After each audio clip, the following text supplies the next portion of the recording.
Okay, my friends, a lot, and I mean a lot to talk about today, but there is absolutely no question that the American people have been betrayed. And this is now really, I believe, the central animating ideology of the Democratic Party. It is to be an anti-American party. It is to be a party now explicitly in favor of illegal aliens at the expense of hardworking, tax-paying American citizens and, of course, our wonderful, precious veterans. And I just want you to listen to this. First, I want to give a hat tip to Mass Daily News for having broken the story, and for City Councilor Ed Flynn for having the guts to try to do something about this travesty that is not just happening in Boston, but is happening literally in every city and big and small town in blue states across the entire country. This is heartbreaking. It's almost difficult for me to do this, but I will because it's such an important issue. A disabled American veteran in a wheelchair, both legs gone. He has no legs. His name is Steve. In fact, I'm not sure, but I think this is the gentleman, the individual that is a fan of the Kuhner report, part of Kuhner country, who called in a while back, maybe a year or two ago, and had no place to live. Literally was homeless. And because of this show and the pressure that this incredible audience put on Michelle Wu and local authorities, they ended up finding this individual an apartment, a place for him to stay. But I'm not sure, so please don't quote me on this, but I believe it's Steve. I believe it is the same. This Steve is the same Steve. Anyway, long story short, several nights ago, he spent the entire night sleeping outside a housing authority complex where he lives. He has an apartment there through the Boston Housing Authority. It's public housing. It is outside South Station. Now, why? Why did this veteran, who gave all for us, all, with no legs, stuck in a wheelchair, why did he have to sleep the entire night on concrete? Because the elevator, the Ruth Barkley elevator, okay, at the Ruth Barkley apartment complex, it no work. It wasn't working. It wasn't working.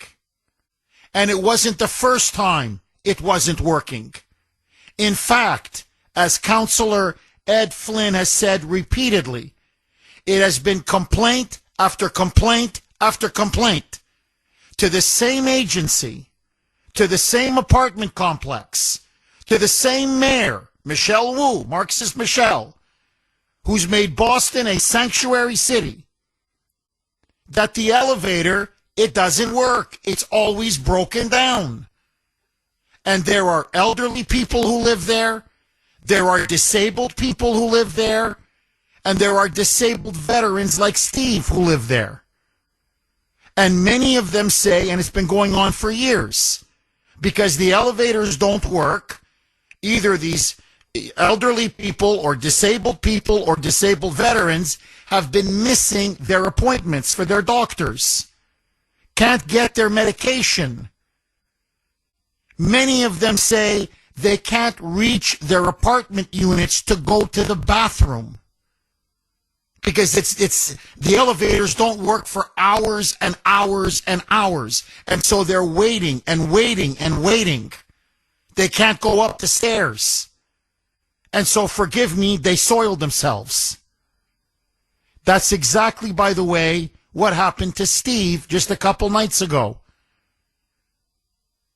He soiled himself. He couldn't go to the bathroom. He takes medication. He needs to take that medication. And so finally, after an entire night of sleeping on concrete, a neighbor saw him. He gave the neighbor the key, and the neighbor ran up, got his medication, and finally, eventually, this got to Ed Flynn, the councilman, and he was able to put enough pressure on the Boston Housing Authority to get the damn elevator fixed so Steve could go up to his apartment, change his clothes, clean himself, and put on fresh clothes.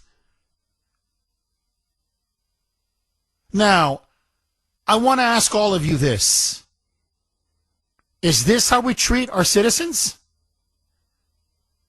Is this how we treat our citizens?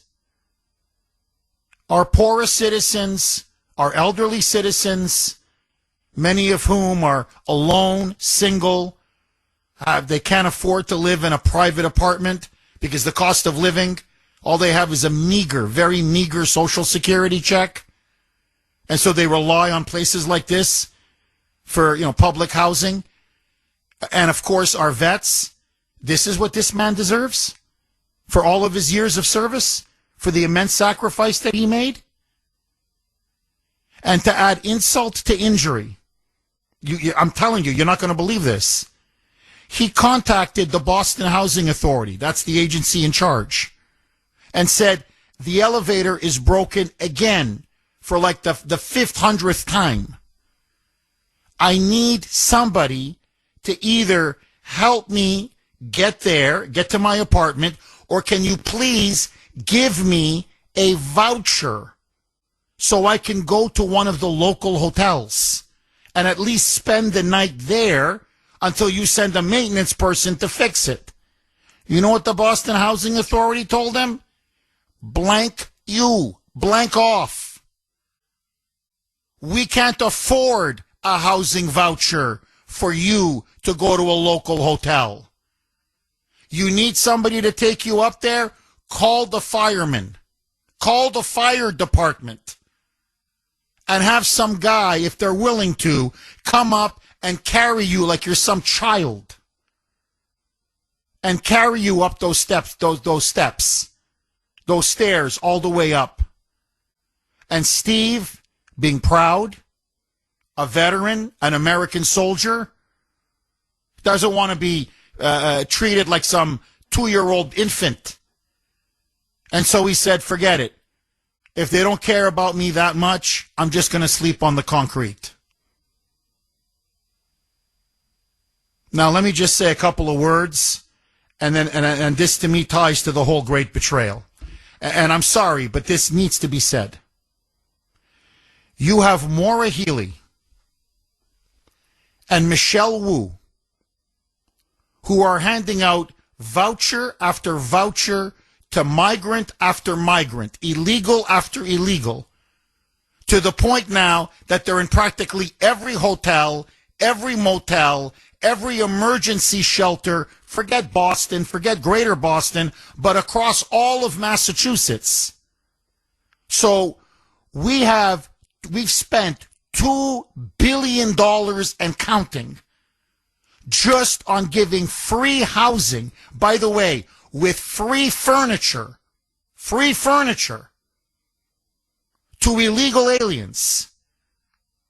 But we don't have an $80 or $100 voucher to give to a veteran who lost both of his legs and is sleeping on freaking concrete because they're so incompetent and inefficient that they won't fix a damn elevator after I don't know how many complaints, and they still can't get it fixed properly, and it keeps breaking down.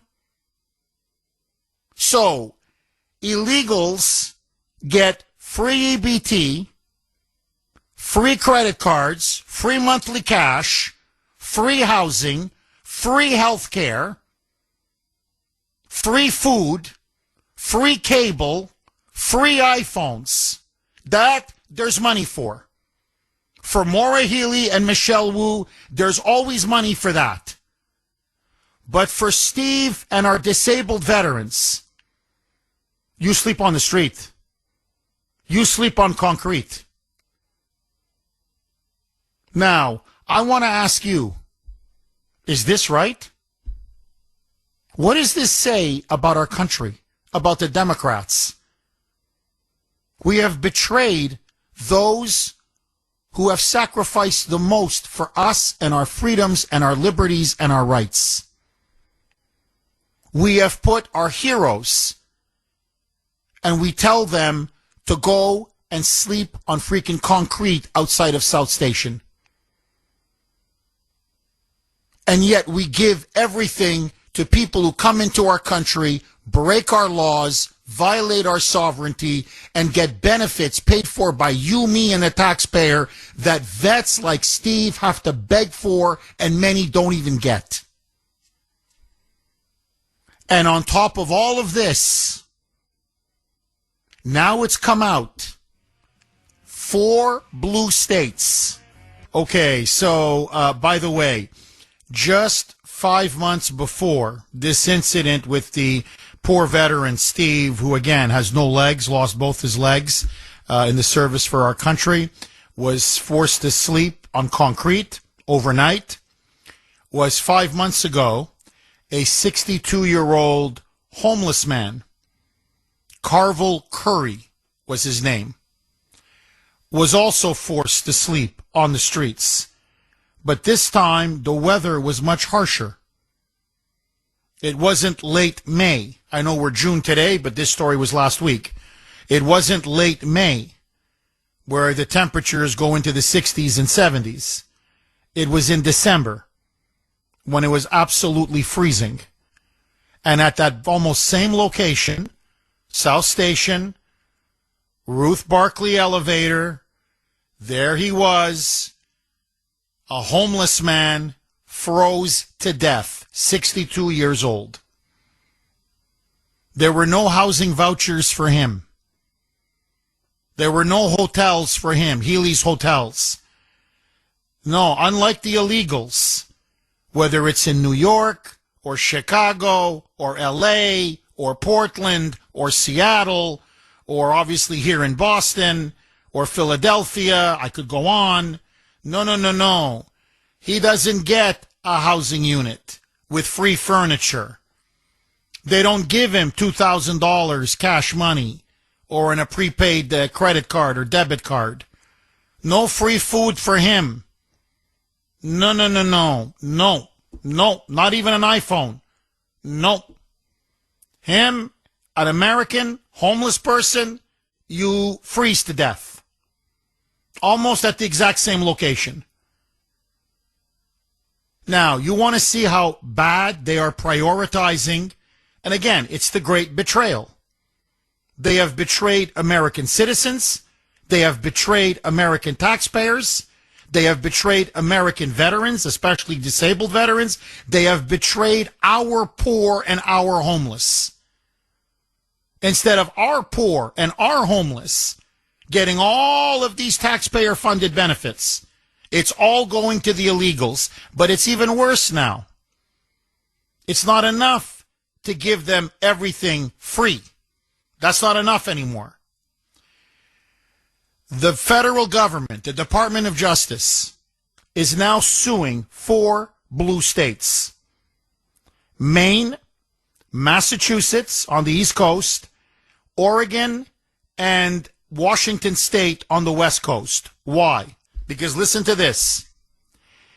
All four of those blue states, liberal states, Democrat states, with the full support of the National Democratic Party, are now refusing to give ICE or officials from Department of Homeland Security or Customs and Border Protection license plates, undercover confidential license plates, so that they can go into those states in order to arrest illegal aliens who have either committed crimes, are wanted for murder,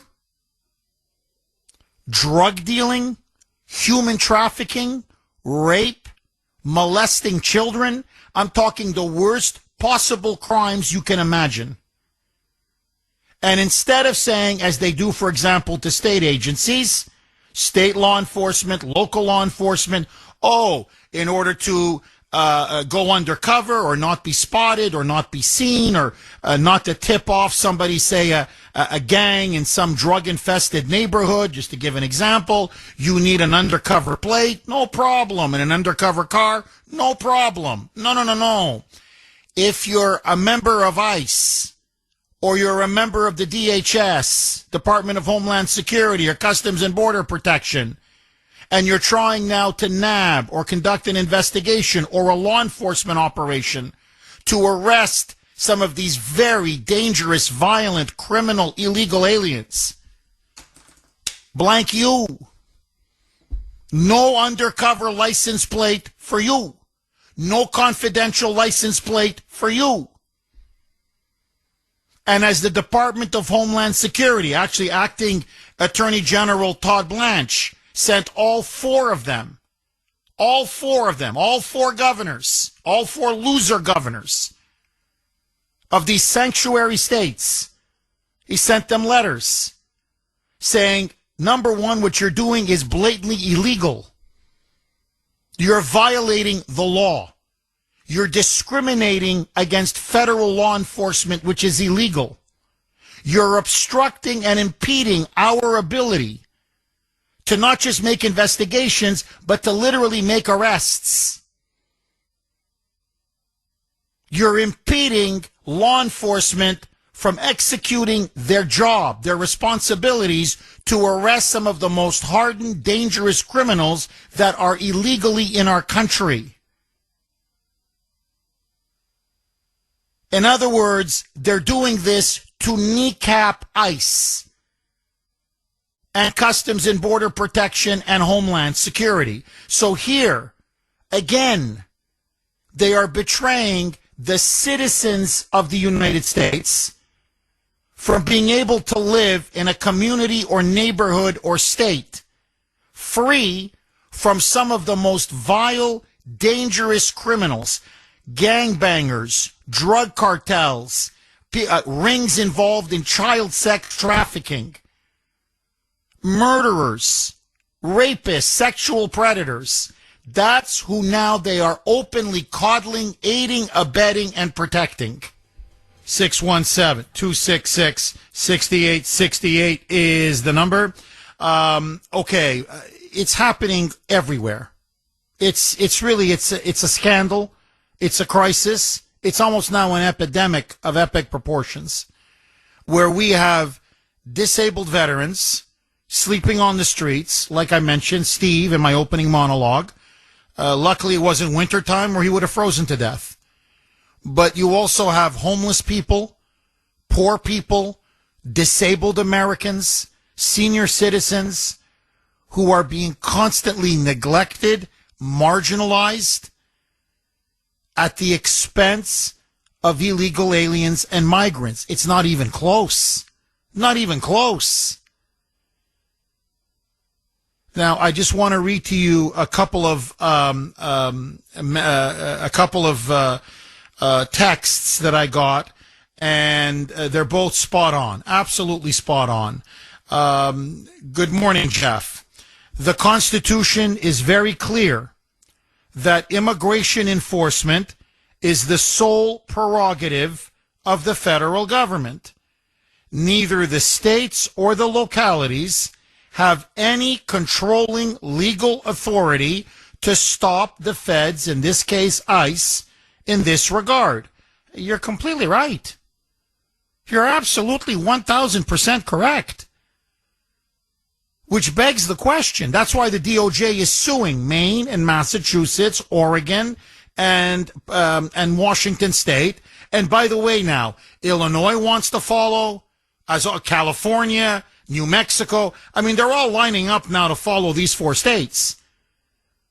So when you take away the ability of ICE or Homeland Security or Customs and Border Protection, if they're not able to have an undercover confidential license plate, as they lay out in their lawsuit, they're suing these four states.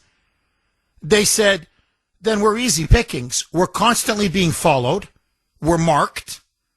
Never mind we're being harassed by all these anti-ICE activists that are paid for. But let that go. The moment we try to make an arrest or do a stakeout or anything, we're spotted. And that is giving all of these criminals the ability, these illegal alien criminals, to get away. It's also putting a target on our back because of all of the anti-ICE vitriolic rhetoric that has been spewing from the Democrats and the media. Their Gestapo, their SS, their brown shirts. They're part of Trump's evil Nazi army. And so they get shot at, they get targeted, they get blocked with vehicles. They send in 10, 15, 20 vehicles and they block them, they impede them.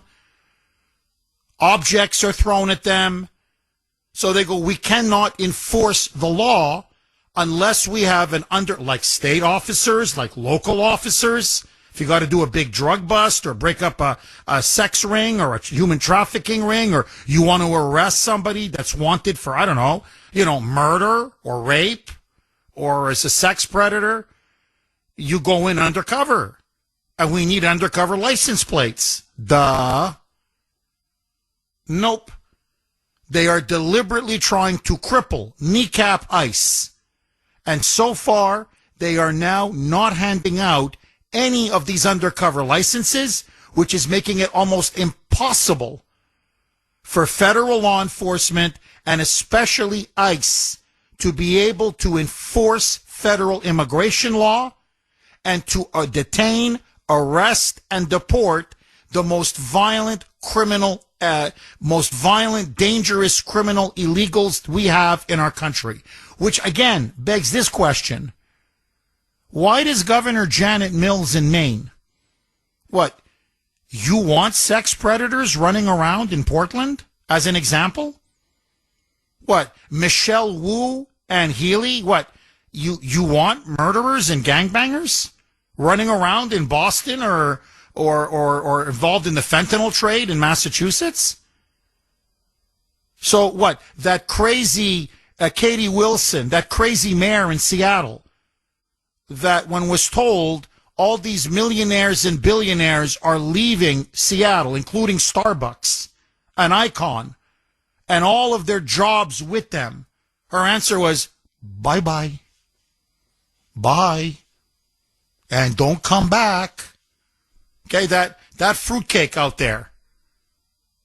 So you what? You like? I mean, so you want violent gangbangers? You like that? So you want rapists and sex predators and child molesters? You want them running around Seattle? Yeah, you think that's good for Seattle? Psst. You can't make this up. 617-266-6868 is the number. I'm not only in support of this lawsuit. Honestly, I think it's time now for them to pay a severe penalty. If you're going to be running these kind of sanctuary cities and sanctuary states where you are deliberately handcuffing, kneecapping, impeding, and obstructing the ability of law enforcement to go after the most dangerous illegal alien criminals, then to me, you're an accessory. By the way, and it's illegal. See, this is what I find incredible. In the letter of the Department of Justice, they go, well, what you're doing, you're breaking the law. You're breaking federal law. Well, if you're breaking federal law, arrest their ass. Like, how many times can these Democrat mayors and Democrat governors and sanctuary city mayors and sanctuary state governors, how many times can they just keep flagrantly, blatantly breaking the law and never pay a consequence?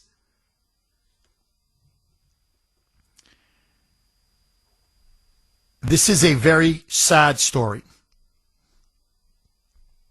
And it should not be happening in the United States of America, but it is. Jeff, my disabled brother, he's not a veteran. He was born with cerebral palsy. He has Section 8 housing and lives in a broken down complex in Woburn, Massachusetts, where every single apartment he's resided in there has had a disaster. Floods, ceilings caving in, sink and toilet backups. Not one of the elevators are up to code. All of them outdated, and they break down regularly. We have tried moving him out of there into a safer place for him repeatedly. Every time we find an empty apartment in a new apartment building in other cities, now here it comes, the Section 8 caseworker at the Housing Authority flat out refuses to even submit paperwork for approval. She keeps telling him that they're running out of funds, even if the place is cheaper than where he lives now. The lady refuses to even try to submit paperwork for him to move. Something is wrong. And I'm thinking that the caseworker has some kind of kickbacks for sending people with vouchers all to this one building complex in Woburn and then refusing to let them move out. I think it's because nobody in their right mind would pay market prices for these broken down apartments. Nobody. So why not move in tenants with guaranteed rent from people on Section 8? She's refusing to move my brother out of an unsafe environment for him, saying there's no funds, no money. That's because we are overpaying for these crap apartments and putting illegals in the good places. Bingo. You see, you keep the Americans, especially disabled Americans, whether they're disabled veterans or disabled non-veterans like this woman's brother, you give them the worst of the worst. But for the elite, and they can never get out, or you give them nothing. Just have them sleep on the street. But for the illegals, they don't have ceilings caving in their apartments. No. They don't have sinks and toilets backing up. No. They don't have roaches infesting their place. No. You know, I'm getting a lot of texts, a lot of emails from, by the way, you can text the Kuhner Man, 70470, 70470. Many of you are texting the Kuhner Man saying, Jeff, this is really an enraging topic this weekend. It is. Sorry, I mean today. From the weekend, the news from the weekend. And he said, today's show, the topic, very enraging. Many of you are saying that. Upsetting. Yes. But there's a flip side to this. It is so outrageous and so infuriating. I don't know how the Democrats are still standing as a political party. How Republicans don't go absolutely Thunderdome on Democrats. The story in Boston about Steve, the disabled veteran with no legs, who had to spend an entire night sleeping on concrete. And when he called the Boston Housing Authority under the supervision and control of Michelle Wu, and said, no, you're not going to get a housing voucher to go to a local hotel. The illegals, they get the housing vouchers. You just gave it all for our country. What the hell are you? You sleep on the floor. Or if you can, call the fire department. Maybe somebody will come in, like a 2-year-old child, scoop you up and carry you up, I don't know how many flights of stairs. But don't expect us to come and fix the elevator. We don't do that. Why should we? You're not an illegal. This is the story that the Republicans can destroy the Democrats on, not just in Massachusetts, in every state in the Union. How many homeless people die and freeze to death because all of the subsidized housing has gone to the illegals? How many poor Americans are starving because the illegals are getting free food and free EBT and all of these benefits while poor Americans are told to go to the back of the line? I could go on and on and on. And for the life of me, I don't understand why they're not running on this issue. This is the issue that exposes the Democrats for the traitors that they are. And that's why I say it's the great betrayal. When you have a party that betrays your country, your people, your citizens, your vets, your disabled Americans, your disabled citizens, veteran, non-veteran, our poorest, our homeless, this thing should be over. Game, set, and match.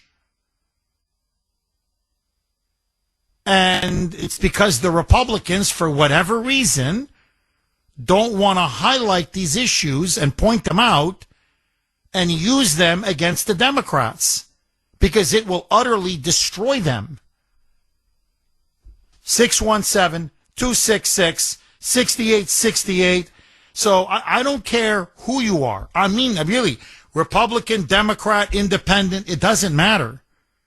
When you say to them, taxpayer dollars, U.S. taxpayer dollars should go to U.S. citizens first, and especially to our veterans, to our disabled, to our elderly, to our senior citizens, to our poor, to our homeless, to the most vulnerable among us.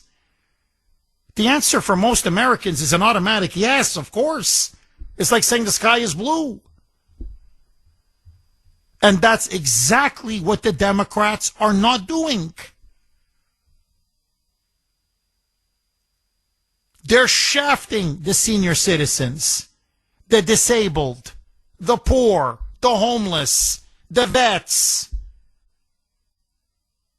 So, yeah, it's infuriating, it's upsetting, but it should also be very empowering and very liberating. You just run on this issue alone. That's it. Don't even run on anything else.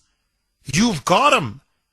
Because the Democrats are so committed to prioritizing and putting the interests of illegals above American citizens, they can't counter an attack.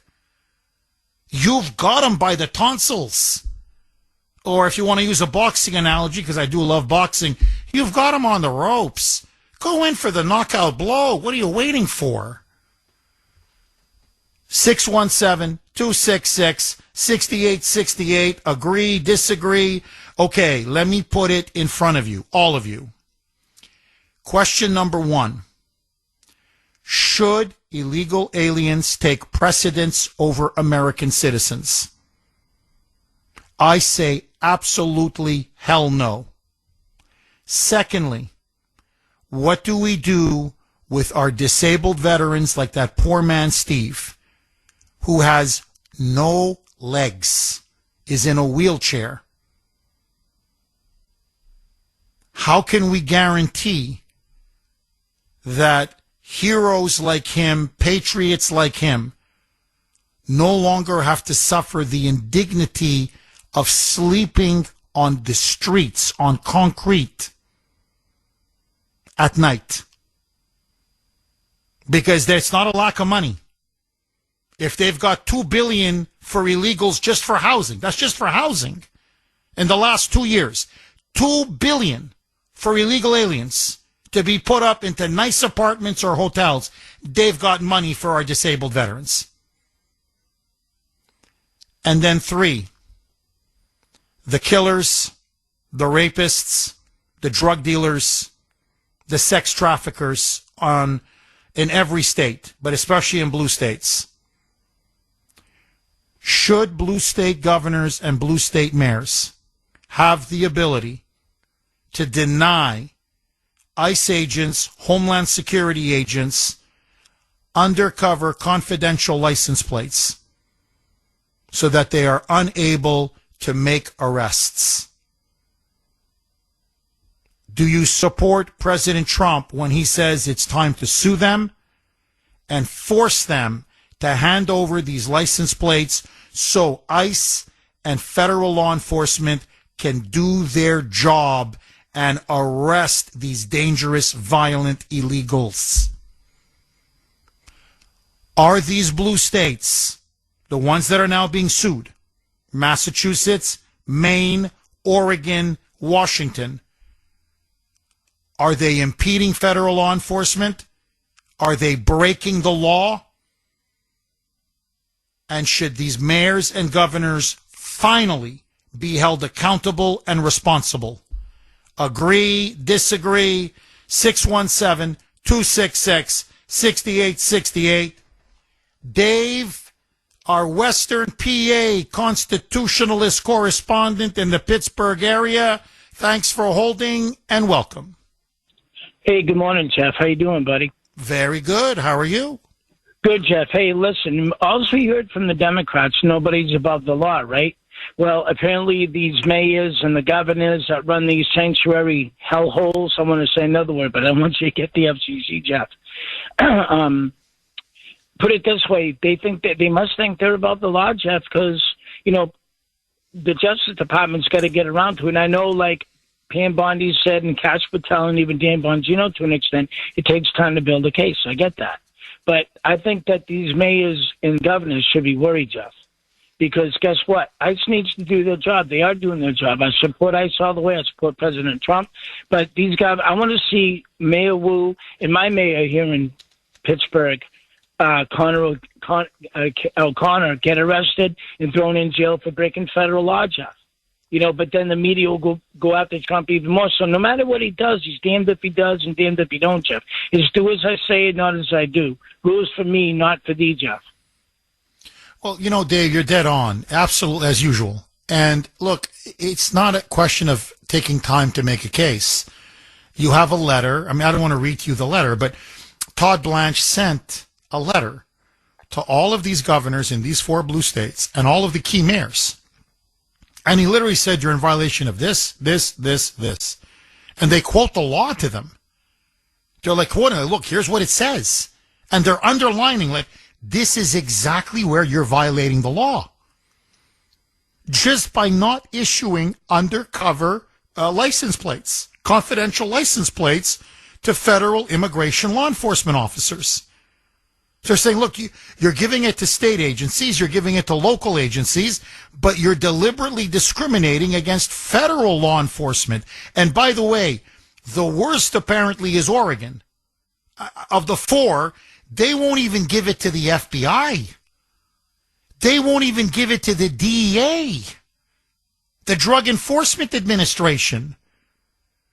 So it's not just ICE and Customs and Border Protection and, you know, Department of Homeland Security. So, and the FBI, Kash Patel's losing his mind. He's saying, so you're literally protecting drug dealers, gangs, and the drug cartels operating out of Portland. And by the way, Portland is infested with cocaine, heroin, fentanyl. You have used needles. Everywhere in Portland. You should see the pictures, the videos. It's a horror story. It really is. And you won't even let the DEA, the Drug Enforcement Administration, go in there, or the FBI go in there and arrest these notorious drug dealers and these notorious cartel bosses that are operating out of Portland? Forget Mexico. Mexico is now here. So, you know, it's black letter law. And it's always warning after warning after warning. Look, I like Todd Blanche. I don't want you to think I'm dumping on the guy, but I'm just saying after a while, like, how many warnings are you going to keep giving them? They're doing it because they're getting away with it. So they think they can act with impunity. And, you know, Dave, you and I have said this for I don't know how many years now. Just arrest one. You don't even pick one.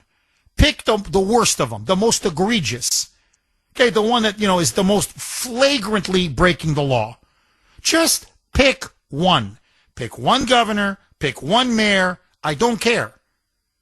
And then exactly the line that Democrats use, you mentioned, Dave. Hey, no one's above the law. You can't just pick and choose what laws you want to enforce and implement. The law is the law is the law. Do we have a society built on the rule of law or not? And so, Dave, I'm with you. If they just arrested one, that would send such a powerful, chilling message. The rest would stop almost immediately.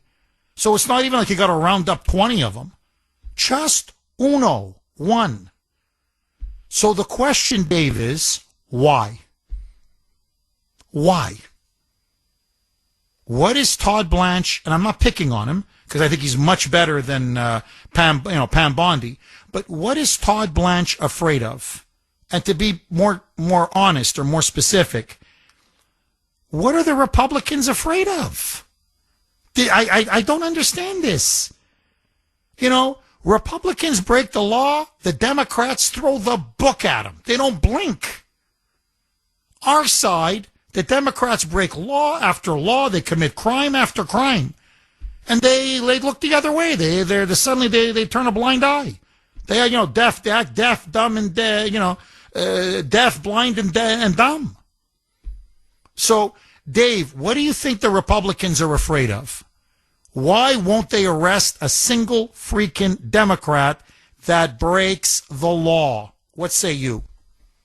Well, Jeff, I can tell you this. In Massachusetts, at least, like you said, the Republicans don't do nothing. They just pay to play, Jeff. And federally, I don't know why, like here in Pennsylvania, I don't know why the Republicans ain't doing anything. I mean, we got Dave McCormick as our junior senator to Fetterman, but it sounds like he's yelling from the top hills. Hey, Jeff, listen, I got to cut you loose because I got to start work. All right. Dave, have a great day, and thank you for that call, my friend. Typical Kuhner country listener. He can only listen so much because he's got to work. Mike in Lynn, thanks for holding, Mike, and welcome. Good morning, Jeff. Hi, Mike. Just a couple of quick points, if I can make them. First of all, last week you had the wrong call of the week. It was the call with your wife. Get it? All right. Well, Mike, what in particular did she say that you thought deserved a caller of the week? By the way, Mike would never give me the satisfaction of having my wonderful Grace be caller of the week. He just wouldn't do it. Just out of spite for me. But let that go, Mike. What did she say that really impressed you? Impressed me. It just kind of floored me a little bit with a big smile ear to ear. It's not what she said. It's what you said to her at the very end of the call. I love you, but not in a... Finish it, Jeff. In a sexual way.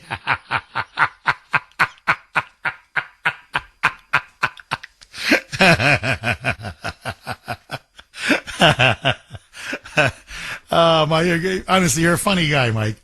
Mike, buddy, I got to ask you, when do you think Democrats are going to have enough seeing U.S. citizens, disabled, veterans, elderly, homeless, poor, sleeping on our streets, not being given basic social services, seeing all of our benefits that we pay for go to illegal aliens?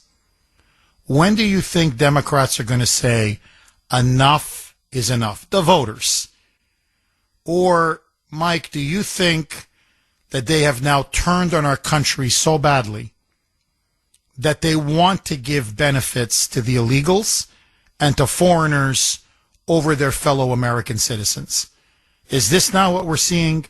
A party now that really hates our country so much that they would rather their taxpayer dollars go to some illegal alien, say from Haiti or Kazakhstan or Brazil or whatever, Ukraine, whatever, over say, a disabled veteran like Steve who lost both his legs? What's your theory on that, Mike? Jeff, I'm going to say one thing before I tell you the answer, in my opinion. There was a gentleman, late 20s, early 30s, mid-20s. He was in a wheelchair, towed around the city into the different places, Chinese foods and the local karaoke bars and things, by a Doberman Pinscher, which I used to raise them, with saddlebags on it. And the poor guy, I don't know if he was a veteran, he was the most politest gentleman known around town. And this was maybe 5, it could have been 8 years ago, could have been 10. But I used to go out with stocking hats and give them to people in the middle of the night, checking the church doors. But anyways, it was that cold winter, okay? They found him down the hill from a rehab hospital, the ones that are up on Boston Street. There's a couple of them that are up there. They found him down the bottom of the ramp behind the dumpster, dead, frozen dead with his dog in the morning. That's how bad things are around here. The current mayor and people, the police, you know, they're doing the best they can to clear out the doorways, and certain addresses are just every single night they're hitting them. They could put a substation in all these places. You know, there's buildings on every corner. The parking is so bad. It's just it's the politicians. You want to go city council, you want to go school committee. I live in this city, so I'm not going to bash it too bad because they're doing a good job in a sense. But they're going to open a school across the street from me with 114 units. You know, you got crime all over. You got people that can't even park on the street I'm on. They're parking a couple of blocks away and having somebody pick them up and drive them over there to get their vehicle. It's that bad now. What's it going to be like? The fire department had to put a place in the schoolyard temporarily while they did over the fire department where it is a quarter mile away. I can understand that. But it's a one-way street. The streets are like little narrow, double parking on each side. I mean, the planning is just get the tax dollar, get parking, fees, get motorists. They pull them over every 3 seconds at certain posts on the traffic posts, and they deserve it, getting pulled over or a warning. I mean, they write so many tickets, and the sewer fees and the water fees, they split the bill. So it used to be in the property tax. So they can say, and the trash barrels are separate and the water's separate. It's not part of the city, but it's, it's just a different name on the department.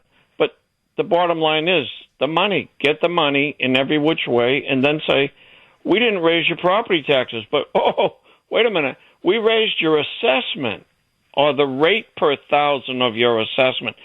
Bottom line question people should ask is, did my bill go up? What I got to take out of my pocket? Of course it does. But they can stand back and pull the deceitful little trick. We didn't raise your taxes. Oh, yeah. See, in my town, they raise my taxes. I mean, I know where you're coming from. You're right. I'm just saying in my town, and I think they're raising it now almost $1,000 a year in property taxes. It's disgusting. And they do the fees as well. And by the way, water is up. Exactly. Everything is up. But they're hitting me on the property taxes too. And whenever you press them why, it's always because it's eventually when you push and you follow the money, it goes to the illegals. Because no city, no town, no state can absorb tens and tens of millions of illegal aliens. That's why this is a national crisis.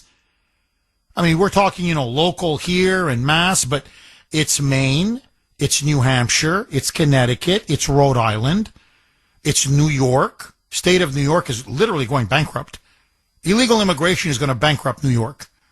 California, to me, is practically already bankrupt. Oregon and Washington, I don't know how these people are surviving because they are overrun with illegals. Chicago is no longer an American city. Chicago now is essentially a city of illegal aliens. So you're seeing this now in everywhere.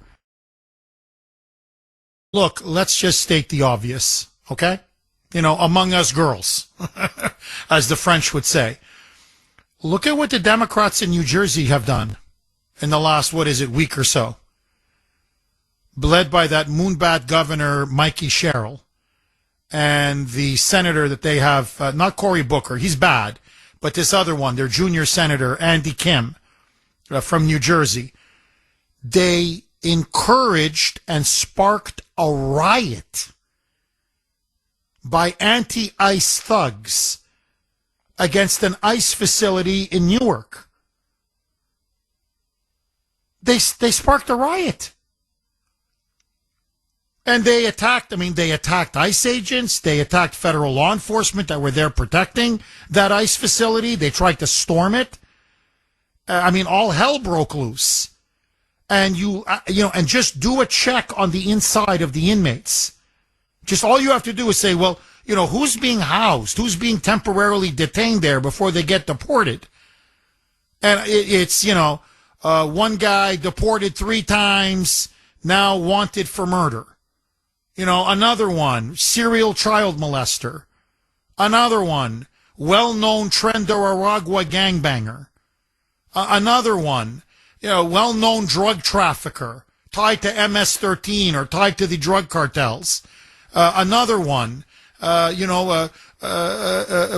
convicted of multiple counts of pedophilia. And they want him back in Guatemala or in Venezuela or, wherever. So you're looking at this and so you want murderers and gangbangers and convicted pedophiles and Aragua and drug dealers? You want them released in the Newark, New Jersey area? You don't want them out? Are you insane? To the point that you're willing to spark a riot? This is what I mean. This is how beholden they have become to illegal aliens.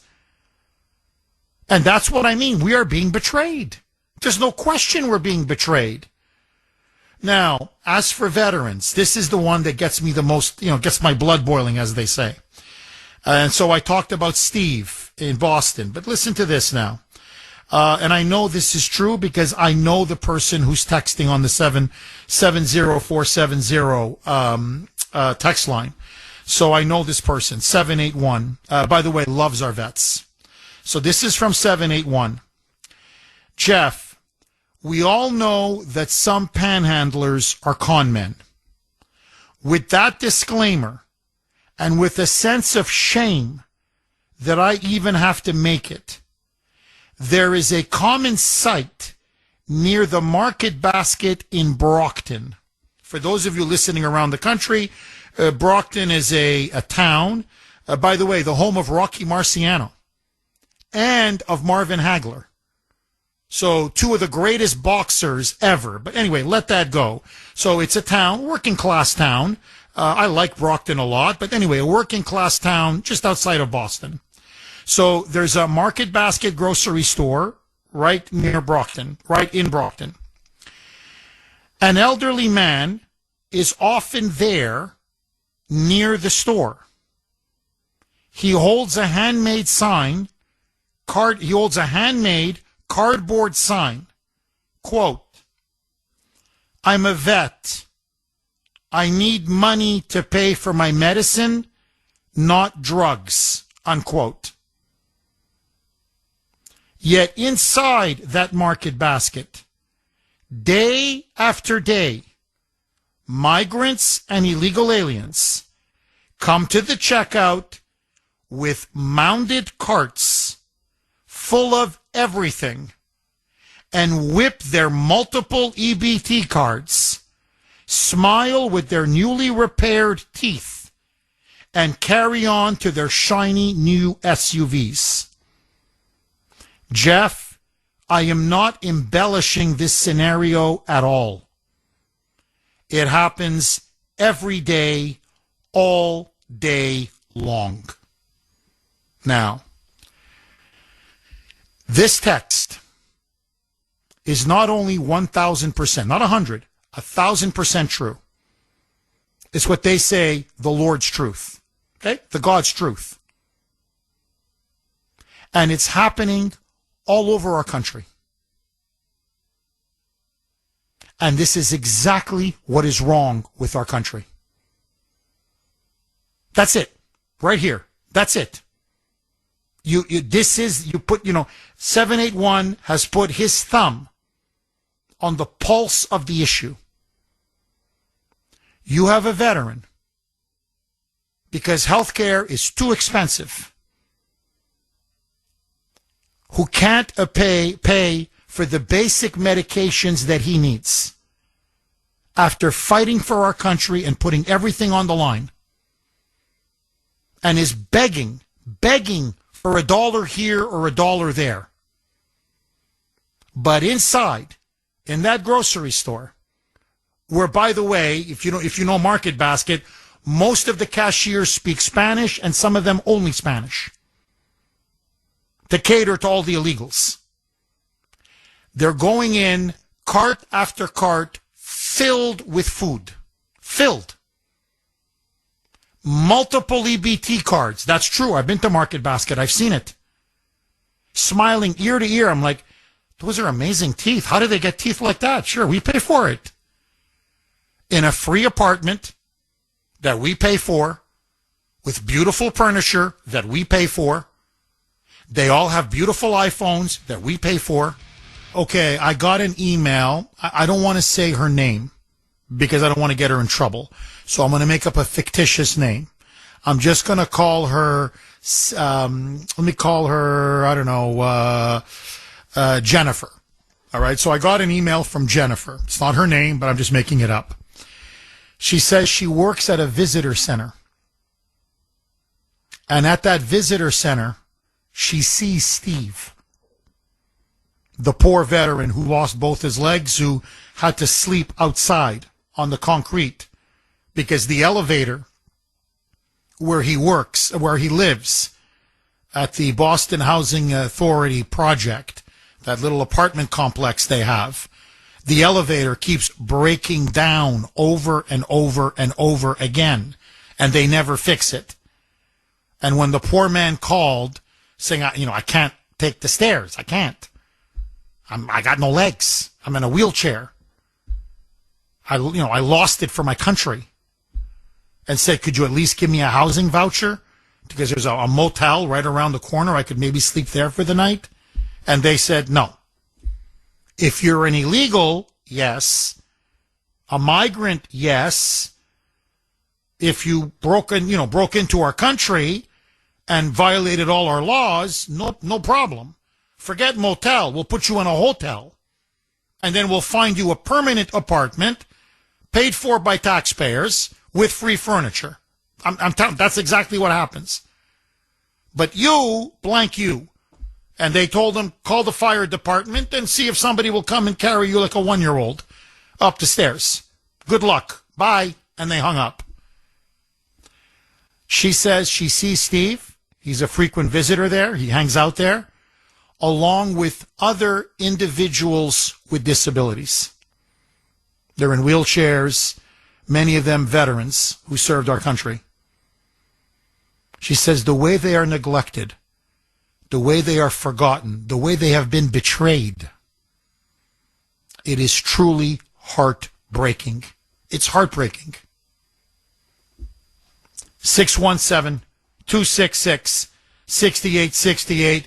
And I'm telling you, that's why I am not a Democrat. And unless they fundamentally change and transform themselves, I will never, never vote for a Democrat ever. Because I can't support this kind of treason and betrayal. I just can't. The one thing you don't do is put strangers, foreigners, criminals who broke our laws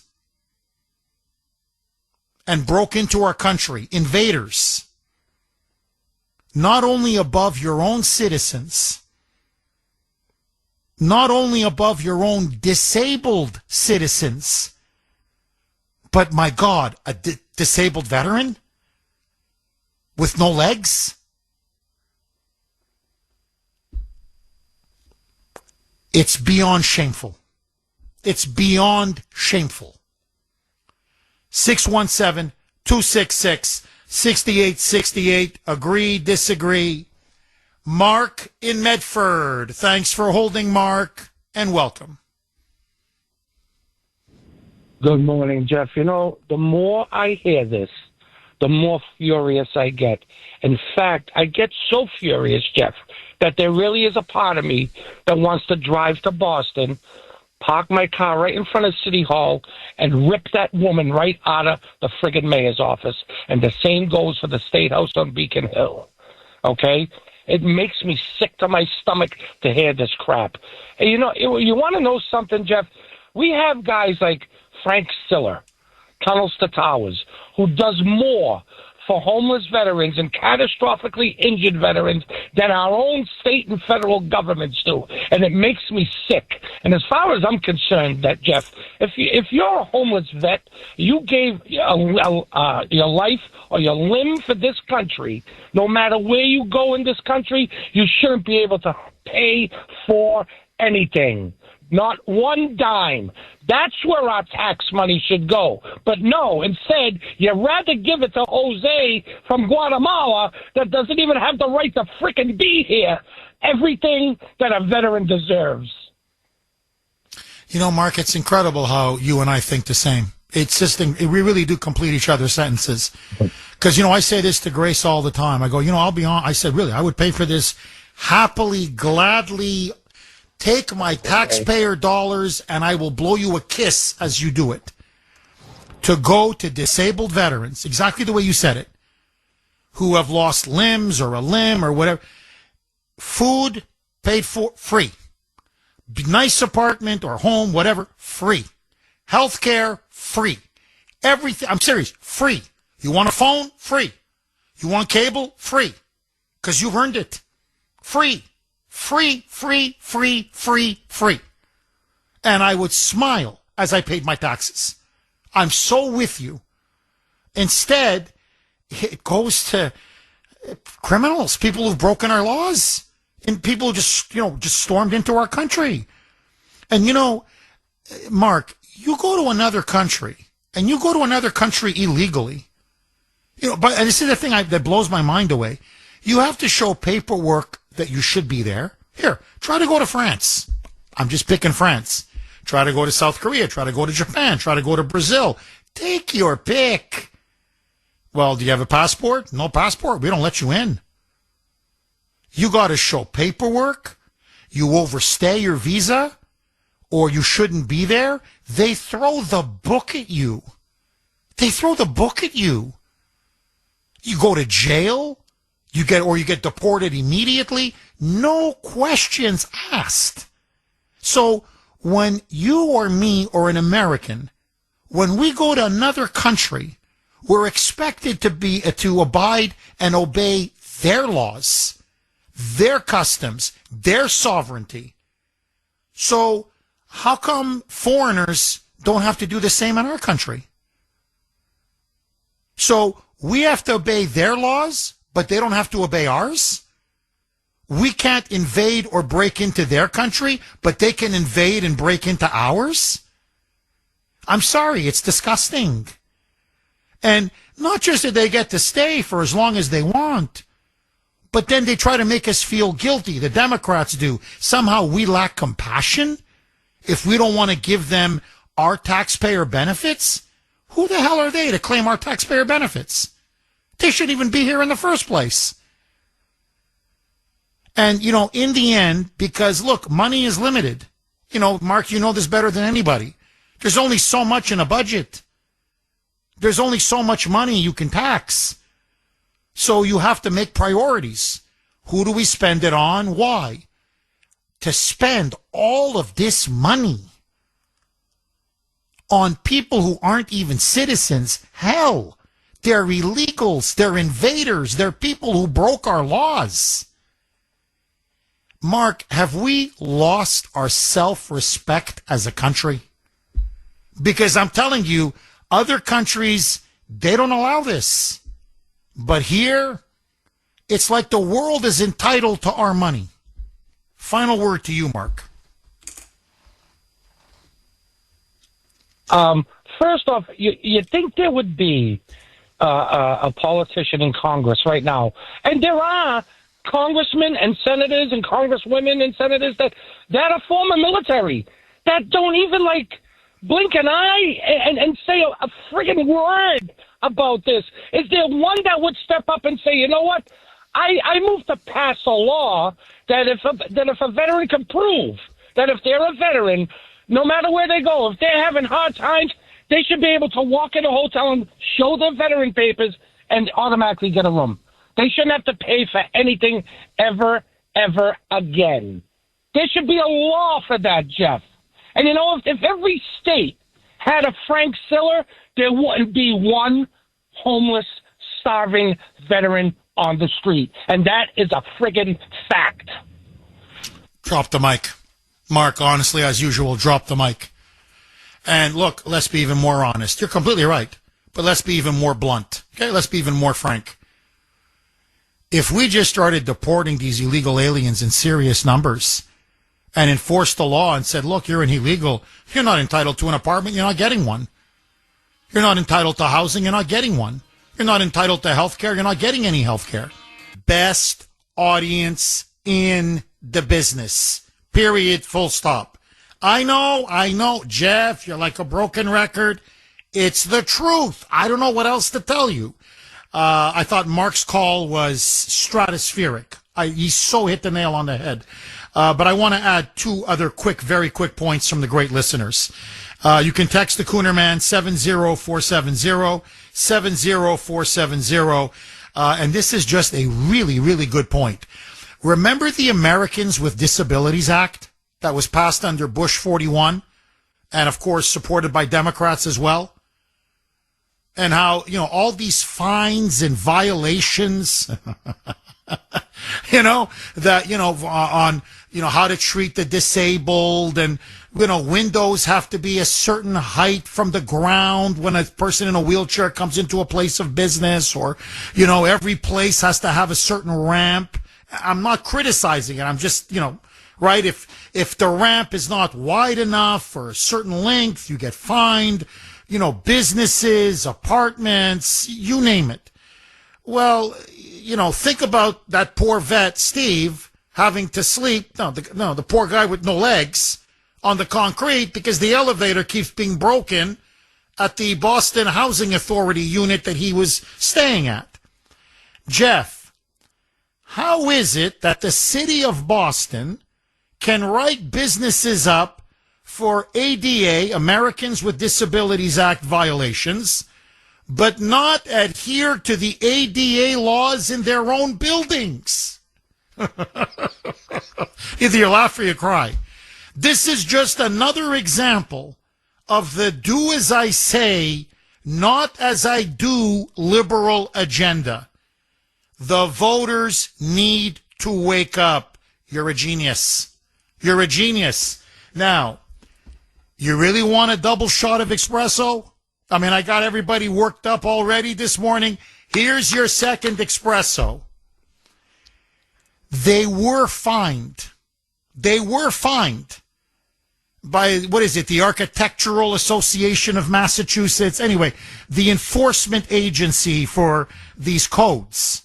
So they did fine the Boston Housing Authority because the elevator keeps breaking down. Always, again and again and again.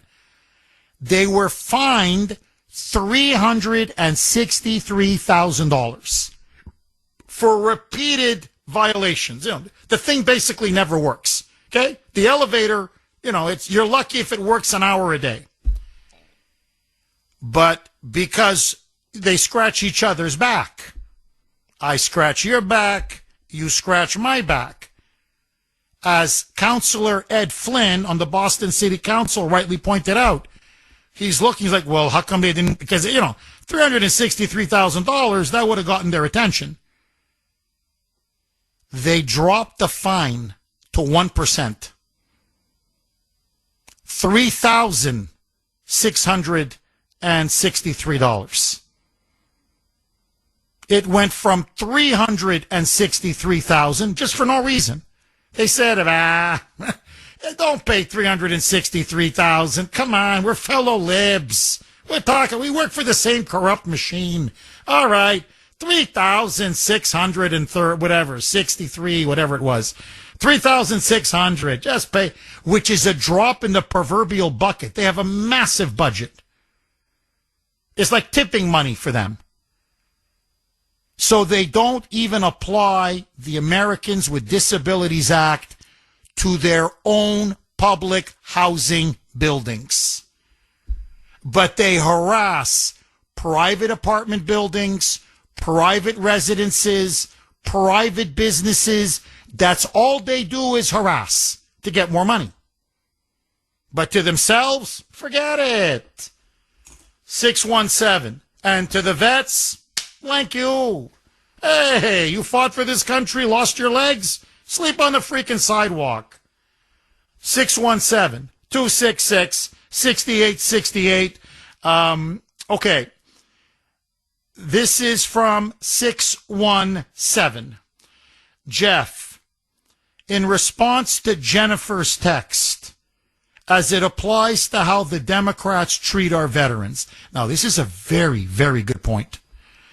I don't think it's neglect or oversight. I truly believe it's a kind of sadism, a deliberate and slow torture of them, because in their hearts, these Democrats hate our veterans, especially our disabled ones. And the ones who don't hate them just don't want to see them. You know, 617, I think, has put their finger on something. We are giving them the benefit of the doubt. Well, they just don't care. It's neglect. It's oversight. It's, you know, they'd rather take care of illegals for political power reasons.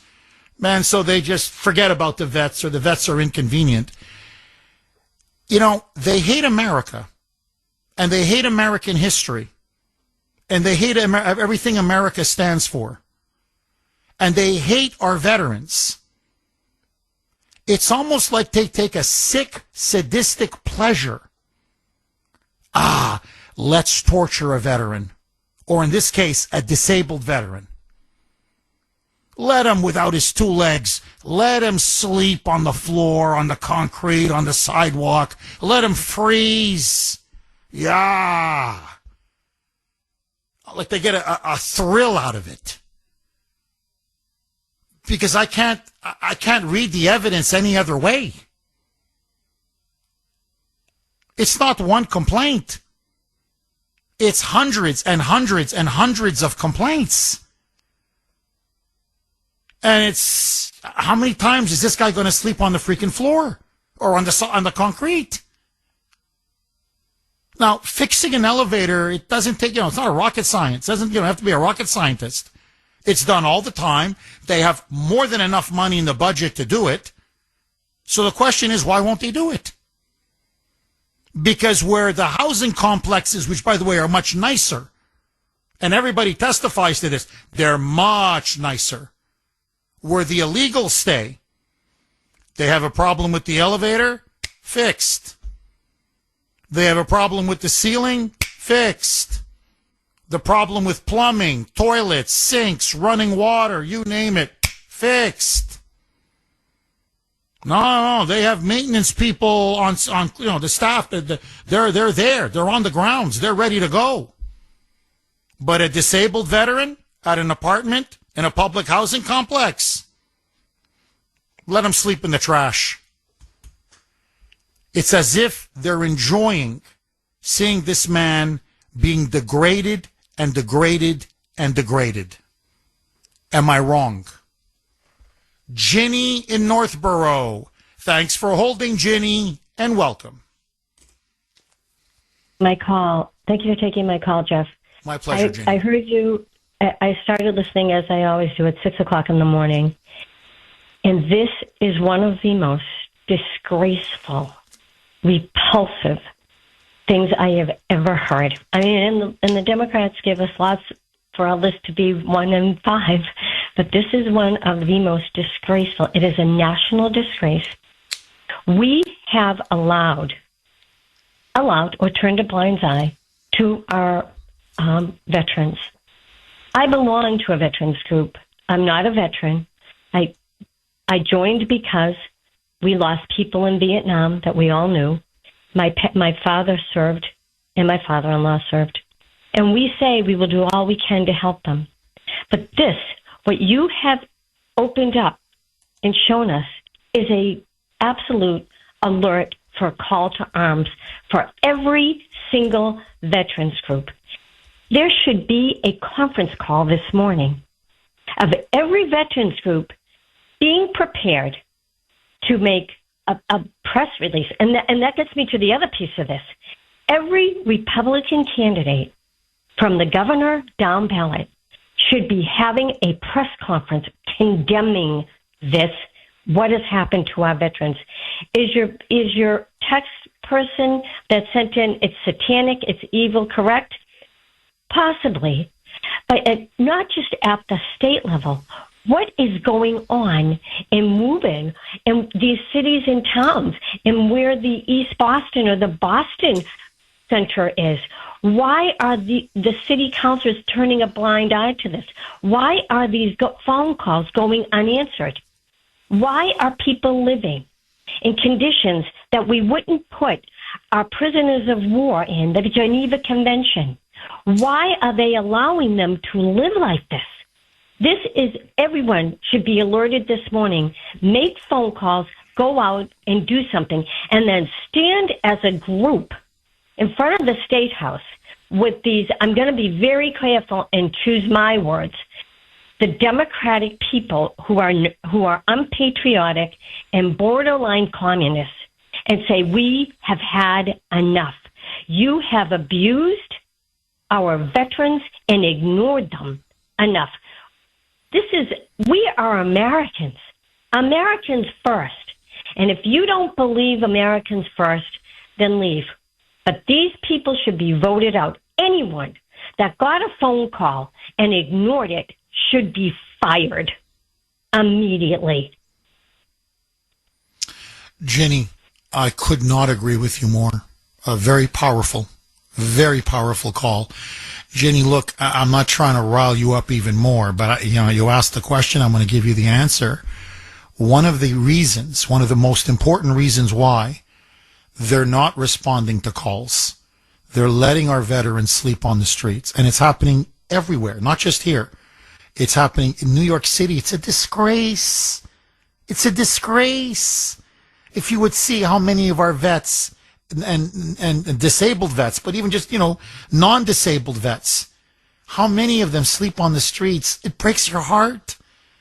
Or Los Angeles, or San Francisco, or Chicago, in Atlanta. Oh, I'm telling you, it's just, I don't know what to say.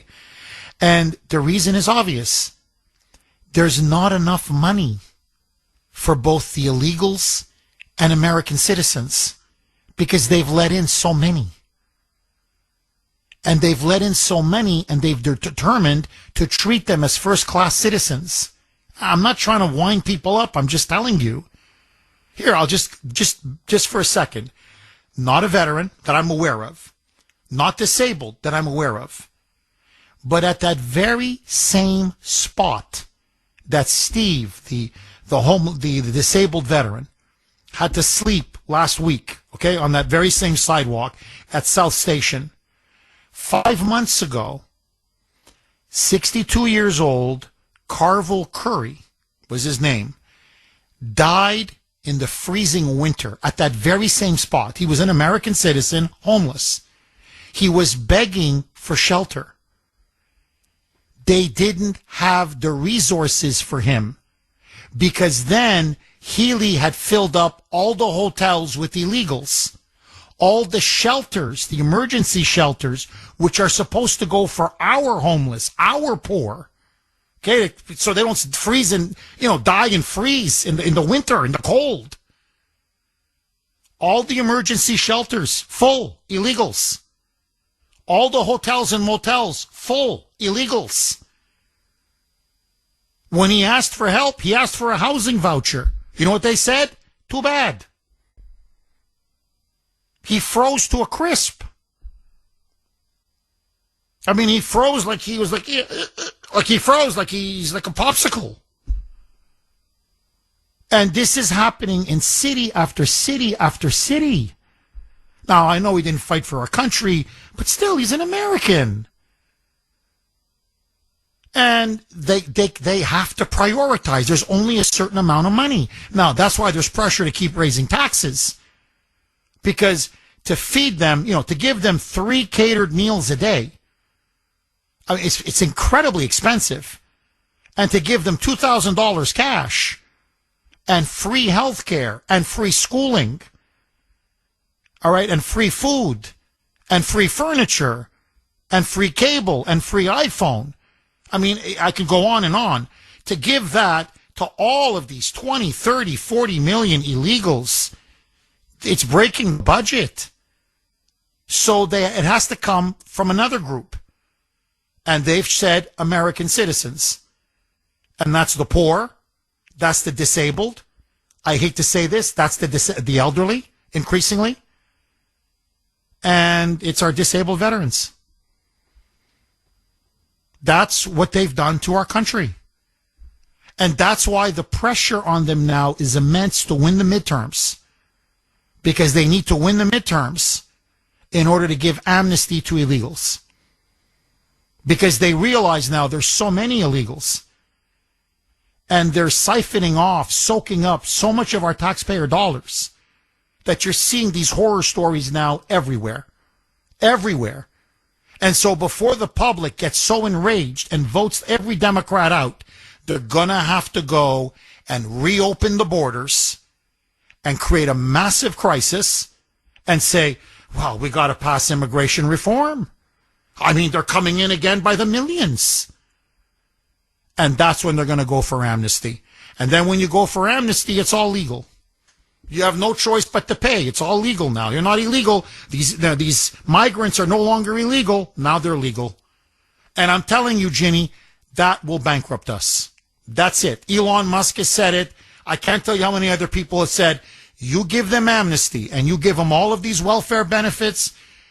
No country in the world can pay for this. It will financially bankrupt us, break our back. The middle working class will be gone. Will be gone. So, Ginny, they have made a conscious choice. A foreigner, a non-citizen, a stranger, a criminal, because everyone that's broken into our country is a criminal, over an American.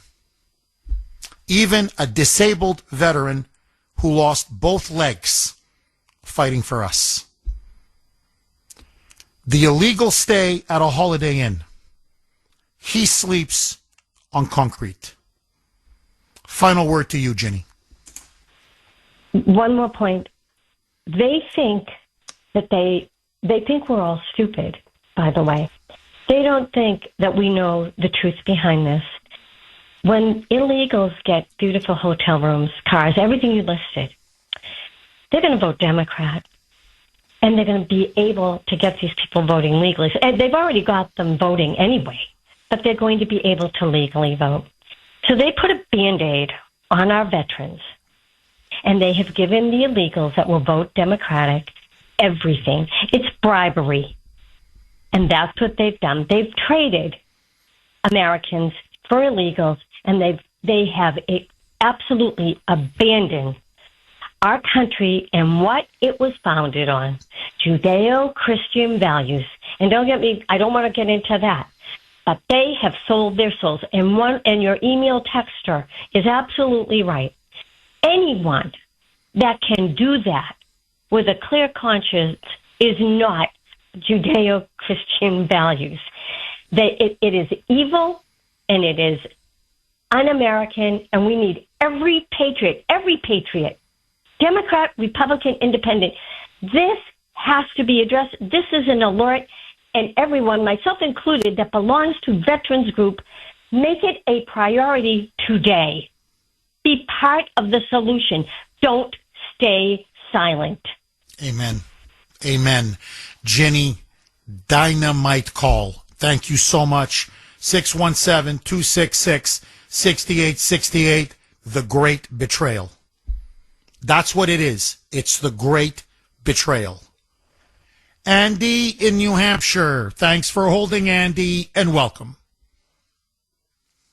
Jeff, how are you? Good. Hello, How are Jeff. you, Andy?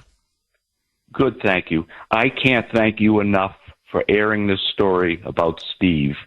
Okay, as I get a little older, it brings tears to my eyes. These are tears from heaven in remembrance of my dad, who was a very decorated 24-year proud Marine, Sergeant Major, who served in World War II, the end of World War II, the Korean War, and the Vietnam War. At the time, we were stationed in Quantico, Virginia, where my dad was stationed, and we lived in Baltimore, Maryland, around 1967, 68. It was a bad time. Martin Luther King was shot and killed, and we lived through the riots and all the things we had to deal with.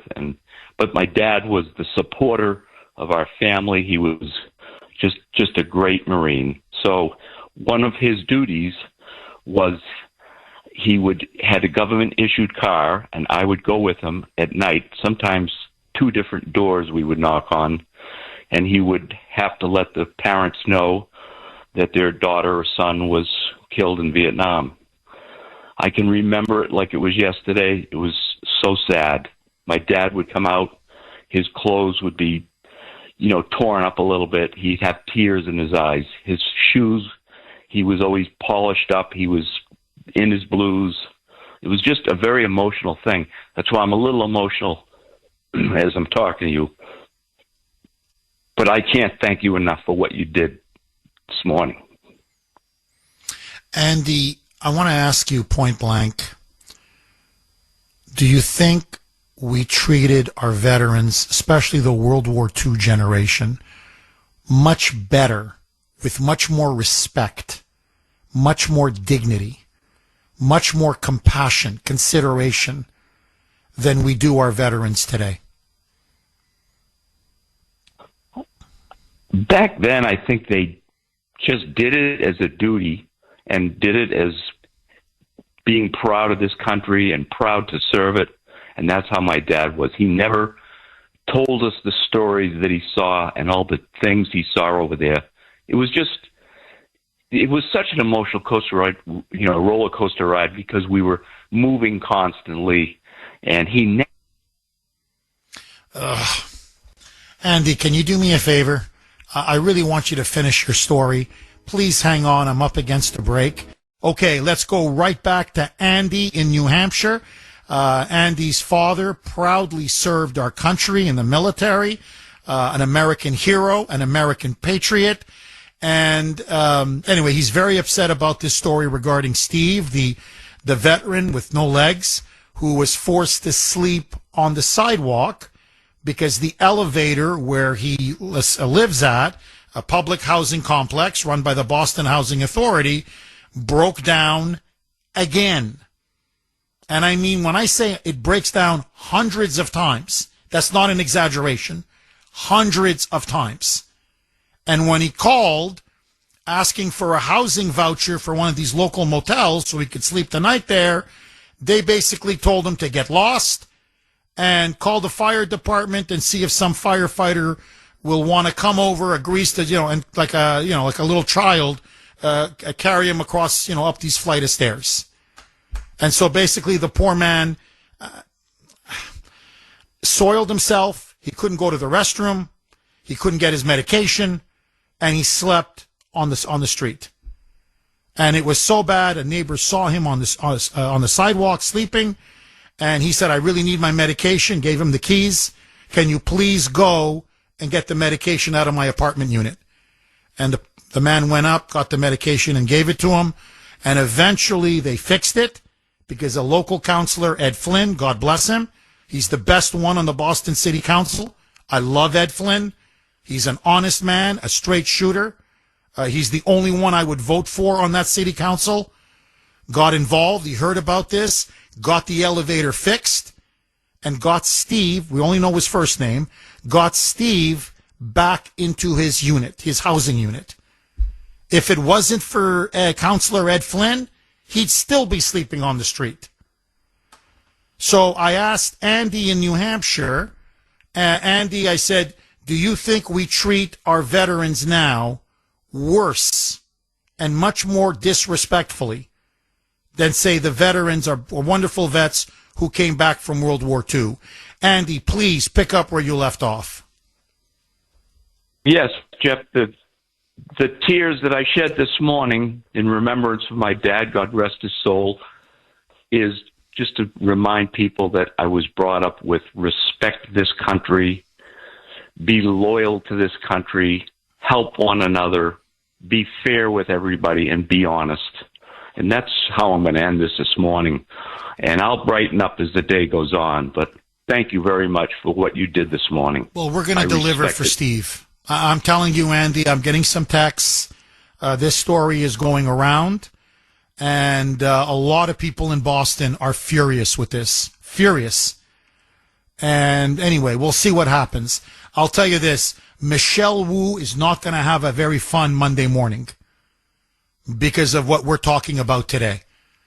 And the governor and the Democrats now are going to start to pay a price because we have to now highlight all of their abuses of power and how they clearly mistreat our veterans. 6, in favor of illegals. To me, that's the key issue. If we weren't giving away everything to illegals, there wouldn't be a problem. It's that they're deliberately putting they're prioritizing. They're putting the interests of illegals above our citizens, and especially our veterans, and especially our disabled veterans, which is the most disgraceful of all. 617-266-6868. Agree, disagree. Joan in Jamaica Plain. Thanks for holding, Joan, and welcome. Thank you, Jeff, for taking my call. I am 100% behind you and Counselor Ed Flynn. He is the best. And he cares for the people of Boston, and he doesn't take any nonsense. And I really am pleased that he is on our side. I wish he was mayor, to be honest with you. And the other thing I wanted to let you be apprised about is that these people that are coming over here illegally are stealing our Social Security information and stealing our identifying information. I even have letters from lawyers that said, yeah, identification has been stolen. My adult disabled son's identification has been stolen. They've canceled his Mass Health. They were going to cancel his Medicare. And then I couldn't get anywhere with Social Security in Boston. It was more like dealing with 5-year-olds, to be honest with you. And I had to write a letter to President Trump to get him to straighten it out. Joan, that is so unacceptable. And look, I can only add to what you're saying. In Minnesota, and it's happening again all over the country, but Minnesota, big story. 2 Muslim women, I don't know if they're Somalis, but they're identified as 2 Muslim women, scammed $21 million from autistic children. This was money that was supposed to go to help serve the needs of autistic kids, to drive them to school, to give them extra help, to give them help with, with learning. And they were scamming the state, pretending that they were helping autistic children. Not a penny went to help a single autistic child. And they were lining their pockets at taxpayer expense. They stole money from autistic kids. Just as you're talking about Social Security, they're scamming senior citizens. They're stealing money. Okay, I want to go right to Russ in Boston, but just before I do, 2 very, very quick points, and it's all tied together. The reason why Democrats, obviously, but especially blue states, blue cities, are fighting ICE and Customs and Border Protection and the Department of Homeland Security so ferociously on deportations, it's because it strikes at their very power. You start deporting illegals, especially in, en masse, by the millions. Well, that's less votes. That's less representation in the census. That's less representation in Congress. That's less of them being able to bribe people to vote for them every election cycle. So they want to keep as many illegals here as possible, dependent upon the government and government benefits. That's how they control them. Because they're here ultimately to replace us. Replace us as workers, as voters, as citizens. It's the great replacement. So when you see stories like I talk about, where you have 4 states, blue states, led by Maine, Massachusetts, Oregon, and Washington State, deliberately breaking the law to prevent giving ICE and DHS officials undercover driver's license plates, confidential license plates, so they can then go in and start rounding up and deporting the most dangerous, violent, criminal, illegal aliens. It's all part of the same system. Keep illegals coming, keep them here, keep feeding them all of our taxpayer benefits, and make sure that not a single one of them is deported. Block Trump and the deportations at all costs, even if it means you break the law. In this case, federal law. They're clearly breaking the law. Now, Trump is trying to intensify deportations. That's why they want to give ICE more cover so they can make more arrests. And it's, drug cartels, sex predator networks, sex trafficking networks. That's why they need these undercover licenses. But they're also trying to put pressure in a different direction. Department of Homeland Security Secretary Mark Wayne Mullen, the man who replaced Kristi Noem, has now come out and said that the Department of Homeland Security, working with the Secretary of Transportation, Sean Duffy, now want to implement, listen to this, a policy whereby international flights, airplanes, air flights, air travel, will be blocked, prevented from landing in sanctuary states or in sanctuary cities. In other words, if you're not going to help us deport illegal aliens because you keep passing laws prohibiting state and local law enforcement to cooperate with ICE in deporting not just illegals, but as I said, the worst of the worst, the criminal, dangerous, violent illegals. Well, you know what? We're not going to allow flights to come into your city or to your state. Because once an illegal gets here, you make it almost impossible for us to grab them, deport them, and get rid of them. So, no, we're going to try to prevent flights from coming in. Now, it's New York City, it's Boston, it's Chicago, it's Philadelphia, it's Seattle, it's Portland, it's Atlanta. Atlanta is a sanctuary city. Georgia isn't a sanctuary state, but Atlanta is a sanctuary city. It's, as I mentioned, Seattle, huge. Portland, huge. Los Angeles, San Diego, San Francisco, all of Southern California. So international flights would be blocked, prevented from landing in any of those cities or in any of those states.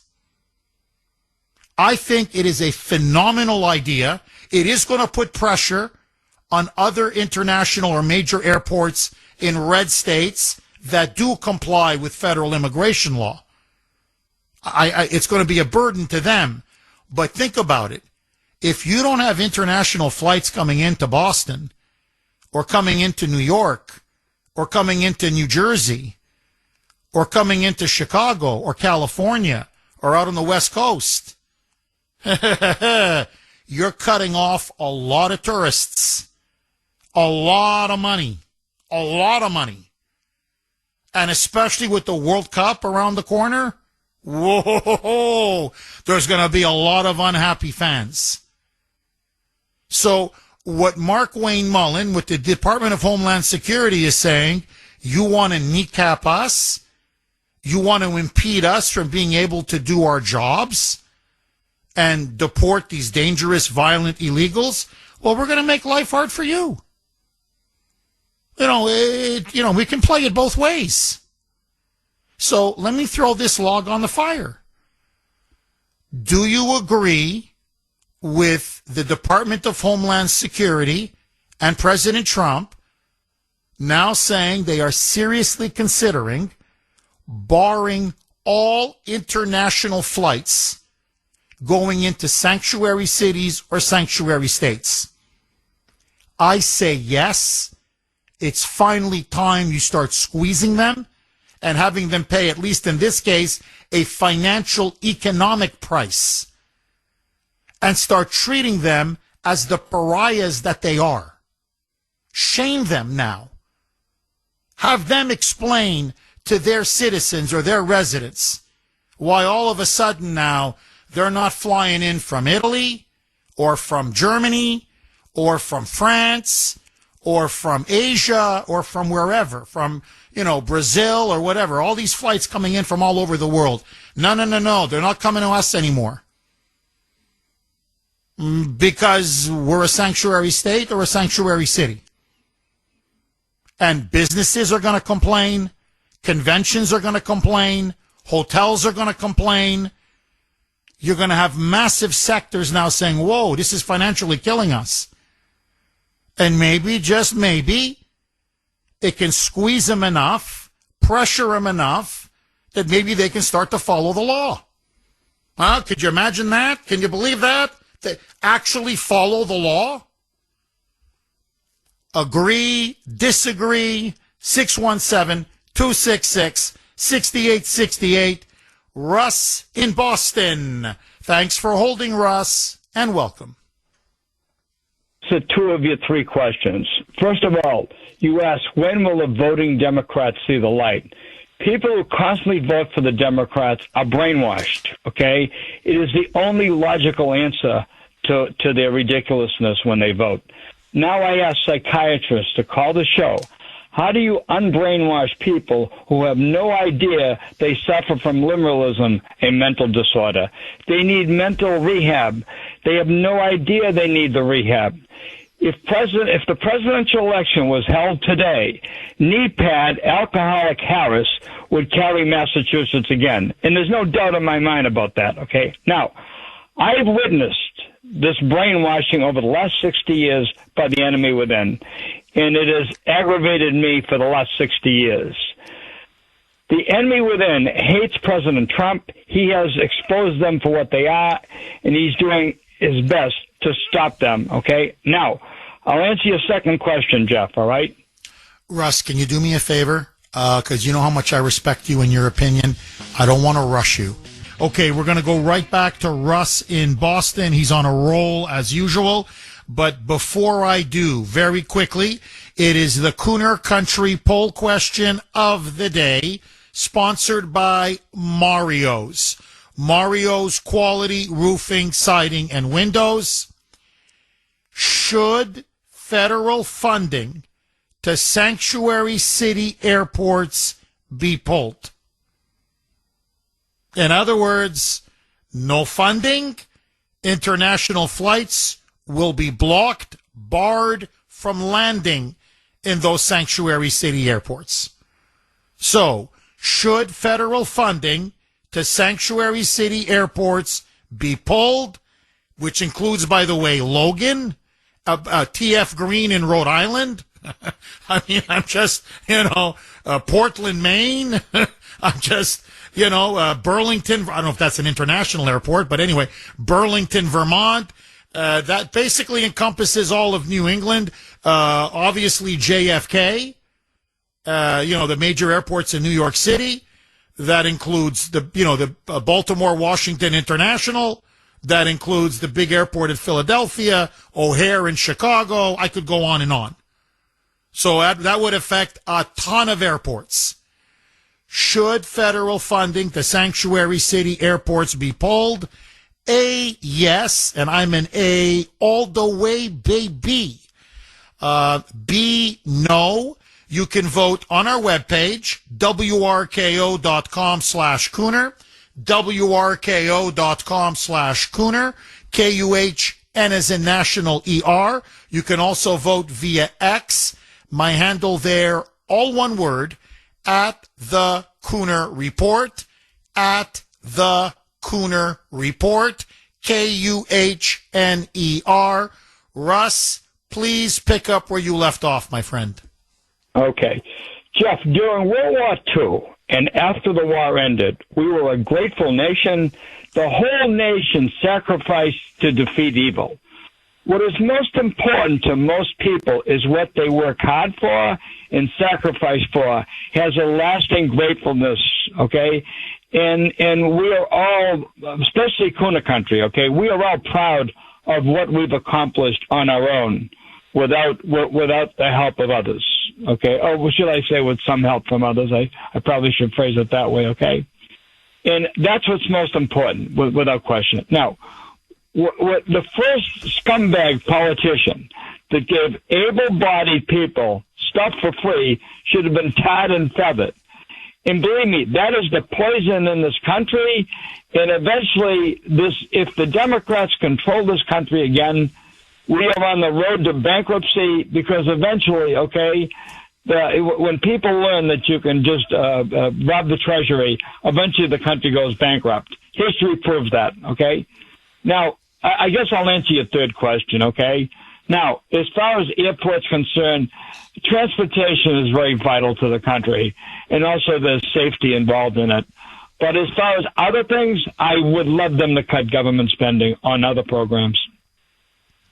Russ, I'm just curious. You're a veteran. You served 2 tours in Vietnam. As you know, I always thank you for your service. To me, you're an American hero. You are.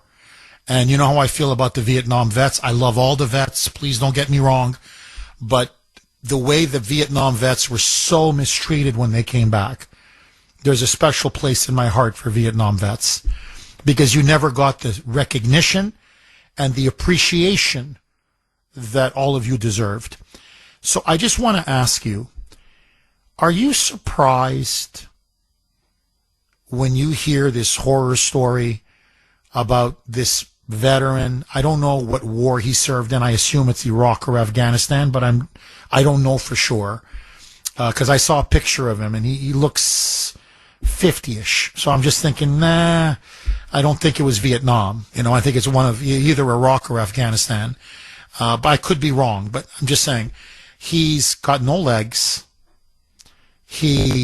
I know people say they know him. They know him he's at a certain location. He's clearly been marginalized. He's been neglected. He's been forgotten. He can't even make it up the stairs. He desperately needs to sleep the night. He doesn't want to sleep on the streets. He was humiliated, apparently, when he called and said, I'm a veteran. I have no legs. I'm in a wheelchair. The elevator's not working again at South Station at the Ruth Barclay complex. Can somebody please give me a housing voucher? There's some it's not an expensive motel. It's a very inexpensive motel around the corner. I just need a housing voucher. And they basically hung up on him. They hung up on him. They said, you got a problem? Call the fire department. Let somebody carry you on their shoulders. And he's a proud man. He's a proud, veteran. He doesn't want to be treated like he's some 2-year-old infant or a toddler. And he ends up sleeping on the street. Couldn't go to the bathroom. Couldn't have his medication. Couldn't eat. Luckily, it wasn't too cold, or else he would have frozen to death. Russ, there's got to be a point where we ask ourselves as a country, what went wrong? No, really, what went wrong? How is this acceptable? And I want to ask you as a vet, in all seriousness, did you ever think it would come to this point? That your fellow vets are sleeping on the street, on the sidewalk? Because they won't even give them a housing voucher? But Maura Healey is putting them up in hotels, Holiday Inns, Hampton Inns, or expensive apartments, $30,000 a year, or whatever, 2 years, and with free furniture, and free health care, and free everything. And this man is lucky if he can sleep in his own public housing unit because the elevator keeps breaking down. Did you ever think it would come to this? I'm just curious. Russ. The way we were treated, this does not surprise me at all, okay? And believe me, every time I hear these stories, you know what goes through my mind? To the grace of God, there go I. And I become very thankful for everything that I've had in my lifetime. But it is disgraceful, Jeff. And seriously, if I had my way, before I would give a penny to anybody, especially aliens, legal or illegal, okay, I would not give them a penny before providing housing for 100% disabled veterans. They deserve housing. They deserve the necessities of life to be given to them, because unfortunately they can't work as they would have if they came back from the war hold. So we owe it to them. It is disgraceful that we have to have tunnel to towers, because the government should be providing that without a shadow of a doubt. And truthfully, 100% disabled veterans do not get what they deserve. Seriously, okay? And that's the way I feel. And I'll add one more thing, which I've said before on the radio. Every time I go to a veteran's funeral and they hand the flag to a loved one, and these are the words that are said every time: on behalf of the President of the United States and a grateful nation. Well, let me tell you something. Every time I hear that grateful nation, it sticks in my craw, because of the fact as a Vietnam veteran, I didn't witness a grateful nation. What I witnessed was an ignorant, ungrateful nation. And again, these people, they're descendants, of those that protested against the war and us and everything else, okay? Their descendants are red diaper doper babies, many of them, okay? And they're just as stupid as their parents. Russ, I could listen to you all day. Russ, again, thank you for your service. And God bless you, my friend. You're a true patriot. You really are. He's completely right. Where's the gratitude? He's right, on behalf of the president and a grateful nation. And often I'm like, well, where's the gratitude? I mean, okay, I appreciate the 6-gun salute or whatever. It's nice. It's beautiful. But, how about giving this? He's got no legs. You know how hard it is for him to get a job?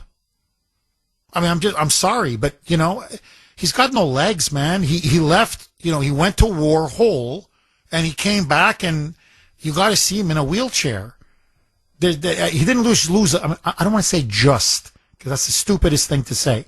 But what I mean is, you lose a limb, you can have an artificial limb, and it's very difficult, but you can still maneuver. He lost his two legs. As one veteran told me, it broke my heart, disabled, lost both of his legs. We were raising money for the vets. And he said, Jeff, God forgive me, but I feel like a snake. I go, what do you mean you feel like a snake? He goes, I have to crawl around on my belly in my little apartment that I get just to go to the bathroom or just to go to the refrigerator to grab some food. And oftentimes, he lives with his mother. He goes, I need my mother. He said, I'm 45? I forget how old he was. He was like 45 or 50. He goes, I'm a grown man. I'm a 45, 50-year-old man. I can't go to the bathroom without my mother. I can't go and just get myself a sandwich without my mother. They took away my dignity.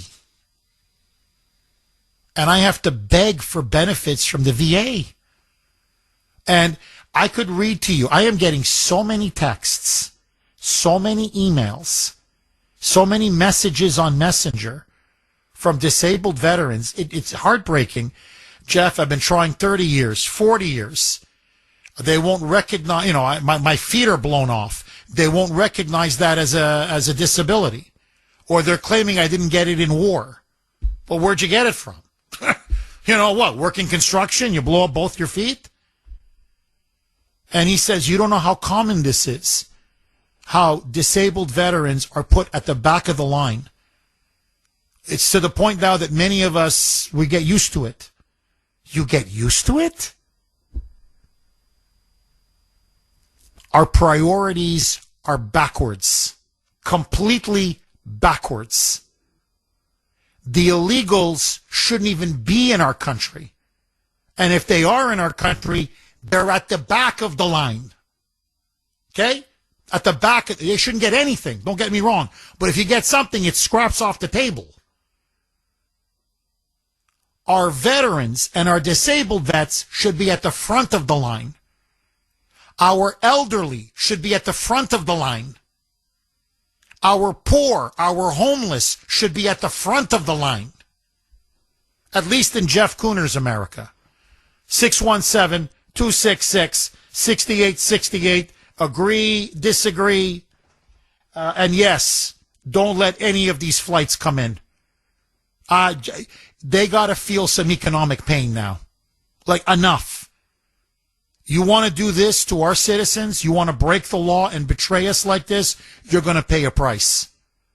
And you just put the screws into them. I don't care how you do it, but start putting the screws into them. Mags in New Hampshire. Thanks for holding, Mags, and welcome. Good morning, Jeff, and as always, thank you for everything that you do. And all of you veterans that are listening, there are people here that appreciate you and give you all the love and gratitude that you deserve. And honestly, Jeff, the fact that we're even talking about this is making me disgusted with our country. We should have already eliminated federal assistance to any blue state that wants to support illegals, and not our veterans. Our veterans are the most important, and our elderly, because they've brought us to where we are today. And somehow or other, we've forgotten it. There are many people that are just stupid, and I'm sorry, you can't fix stupid. The fact that Maura Healey continues to support illegals in the state of Massachusetts should disgust every single person that lives in Massachusetts. The fact that she doesn't take care of any of the vets is disgusting. She is a criminal that needs to be sitting in prison herself with no food, no water, and nothing that she should have. Our veterans made our world free so we could live here and have the life that we have. And for some reason, people have lost it. Illegals should be shipped out as fast as possible and should be getting nothing.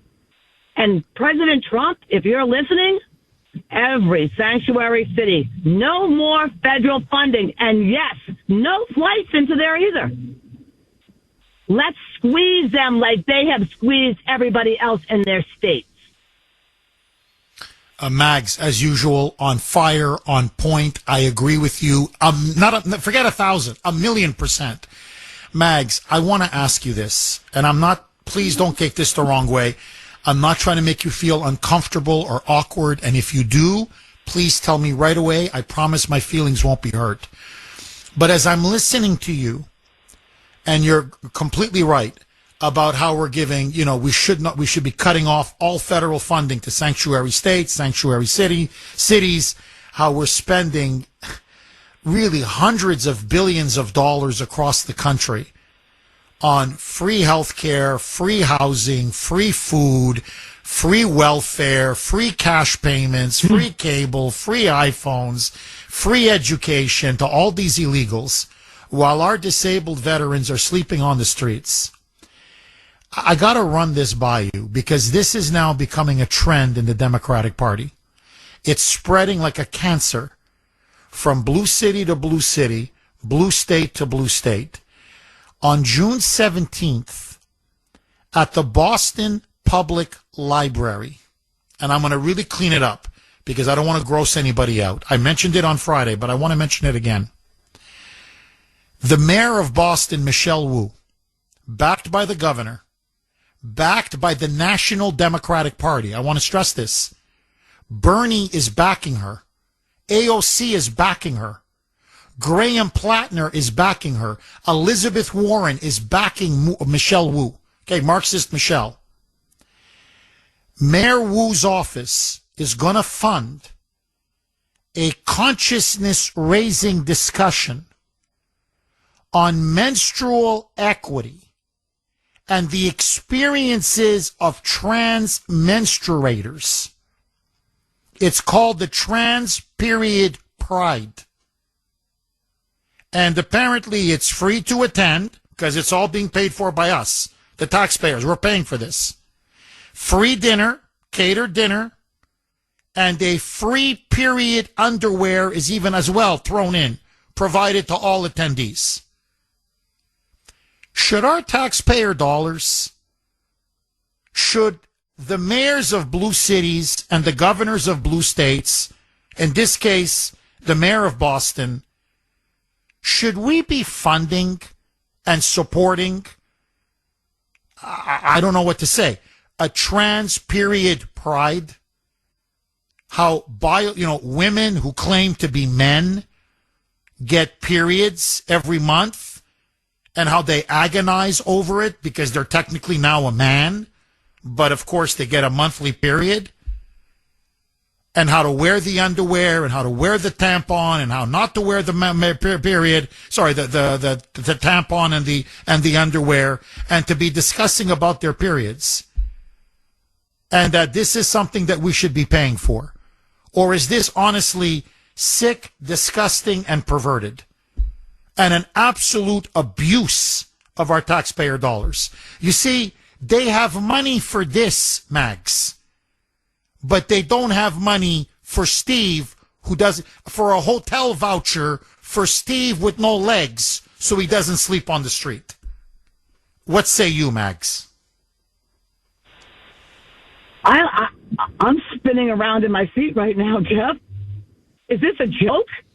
No, I swear to you. No offense to any man. No offense to any man out there, but if you ever had to have your period, none of you would be able to stand it. Okay? You have no idea what women go through with that. And now that they're doing this, Michelle Wu, you should be ashamed of yourself. I'm disgusted with all of them. And I'm so glad, honestly, that I don't live in Massachusetts, because if I did, I'm going to tell you right now, I would have to be at Mara Healy's door every day because of what she's done to you people there. She is, and Michelle Wu, and all their cronies need to go. Okay? And you people in Massachusetts need to stand up to these people. Because guess what? The people that really need need a lot of these services are not getting them because of all the criminals that are giving it to the illegals. So they're giving your money away, okay? And then when we are giving them federal money, they're giving my money away too. I don't like it. It needs to stop. We need to get control of our country. I don't know how we do it, but we need to, because the illegals are in control with the criminals right now. Oh, no question. God bless you, Jeff. God bless you. Mags, thank you so much. You're so spot on. Hey, the woman thought it was a joke. I'm like, no, I swear, it's not a joke. It's called Trans Period Pride. It's a movement now. You see, because I don't want to get too off topic, but it shows you how demented the Democrats have become, and look at their priorities. So these are biological women who now identify as men. And, they dress like men and they act like men and whatever. But, they still have, forgive me, they still menstruate every month, right? They still have their period. So apparently this is especially agonizing for them. And so they're saying, well, this is like consciousness raising. They want this, and they want to spread this to the schools. They want to spread it to public libraries, not just across Massachusetts, across the entire country. Now, and by the way, we're paying for the free tampons or the free underwear. So free underwear, no problem. Free meals, it's catered, no problem. because you're a woman who identifies as a man, but you still have your period, obviously. I mean, this is sick. It's sick. And so when you say, well, you know, men can't have a period, right? Like, what are the differences between men and women? Well, often in an argument say, well, look, hey, you know, women menstruate, they just do, and men can't. They're trying to make the argument, no, they can. Men can now have a period. Well, what do you mean? Well, look at this trans period pride movement. These are quote unquote men. And, you know, they're discussing their problems, how they have to, you know, they're menstruating. So, as you know, I was ending the last segment with blank and obviously, you know, you. Well, where does Mike cut me off at? Blank. Because God forbid an extra 1/10 of 1 second so I can finish the you. But that's okay, Mike. You did your job for today. You kind of... Yep, I can't be trusted with the time. And so there you did, Mike. You know what? You cut me off, and I know for you that's a mission accomplished there, Mike. So anyway, 9:19 on the great WRKO. Jeff Kuhner, Boston's Bulldozer. Okay, a lot of you are making this point, and Larry in particular is saying, Jeff, we're all overthinking this about why the left and the Democrats hate veterans, especially disabled veterans, so much. Larry says it's simpler than all that. Not all, but an overwhelming majority of military/veterans are conservative. That's why Democrats don't care. They're not their voting base. Bingo. Bingo. I think that goes a long way to explaining so much why the Democrats turned a blind eye and keep neglecting and mistreating our vets, our disabled vets, or frankly anyone, any group that they think are conservatives or vote Trump or vote MAGA. 617-266-6868. Agree, disagree. Dave in Lawrence. Thanks for holding, Dave, and welcome.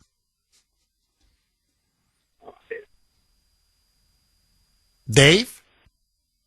Yes, sir, Jeff. I'm right Dave, here. go ahead, my friend. Jeff, you know, this show this morning is totally outrageous. The disrespect that the veterans get. And Jeff, the question I do have, Steve's got no legs because of the war. Couldn't he go to the veterans shelter that is right down by the government center instead of having to deal with this ignorance that these so-called landlords have these buildings paid for and doing nothing about?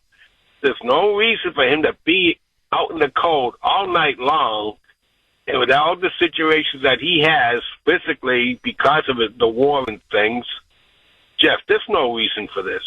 And this so-called governor, who's nothing but a carpet muncher, and this mayor we got, they don't care about nothing, Jeff.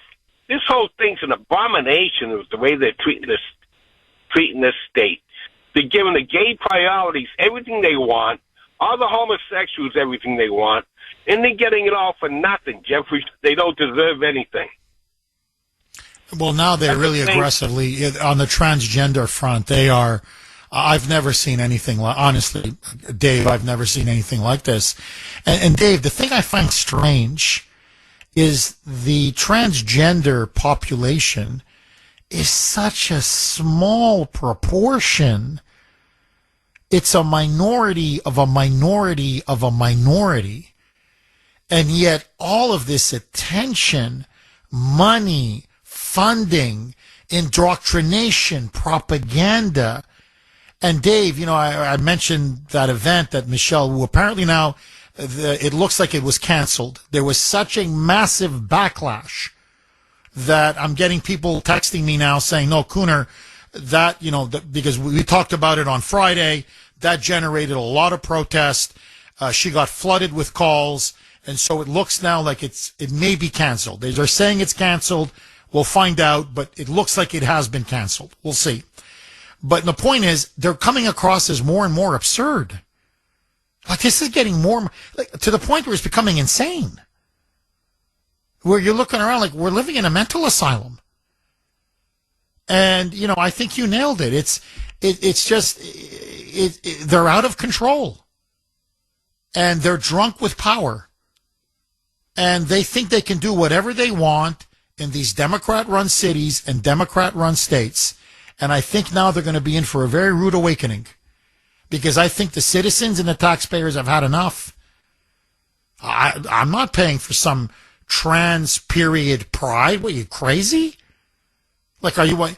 Get your own freaking tampon or underwear. You know, I don't tell you about my problems. You know, I mean, it's, that's a private matter. Well, we got to start, this is ridiculous. So, no, Dave, look, I'm with you all the way. And I think what's happening now is they have become so extreme, so radicalized, so is indoctrinated, that they are so outside the mainstream that if they don't steal elections, they can't win. And I believe that's the case here in Massachusetts. The reason why they will not comply with the state audit, the reason why Secretary of State Bill Galvin is refusing to hand over the voter rolls to the Department of Justice, the Federal Department of Justice, is because they are cheating. Dead bodies are voting. Okay, dead people allegedly are voting.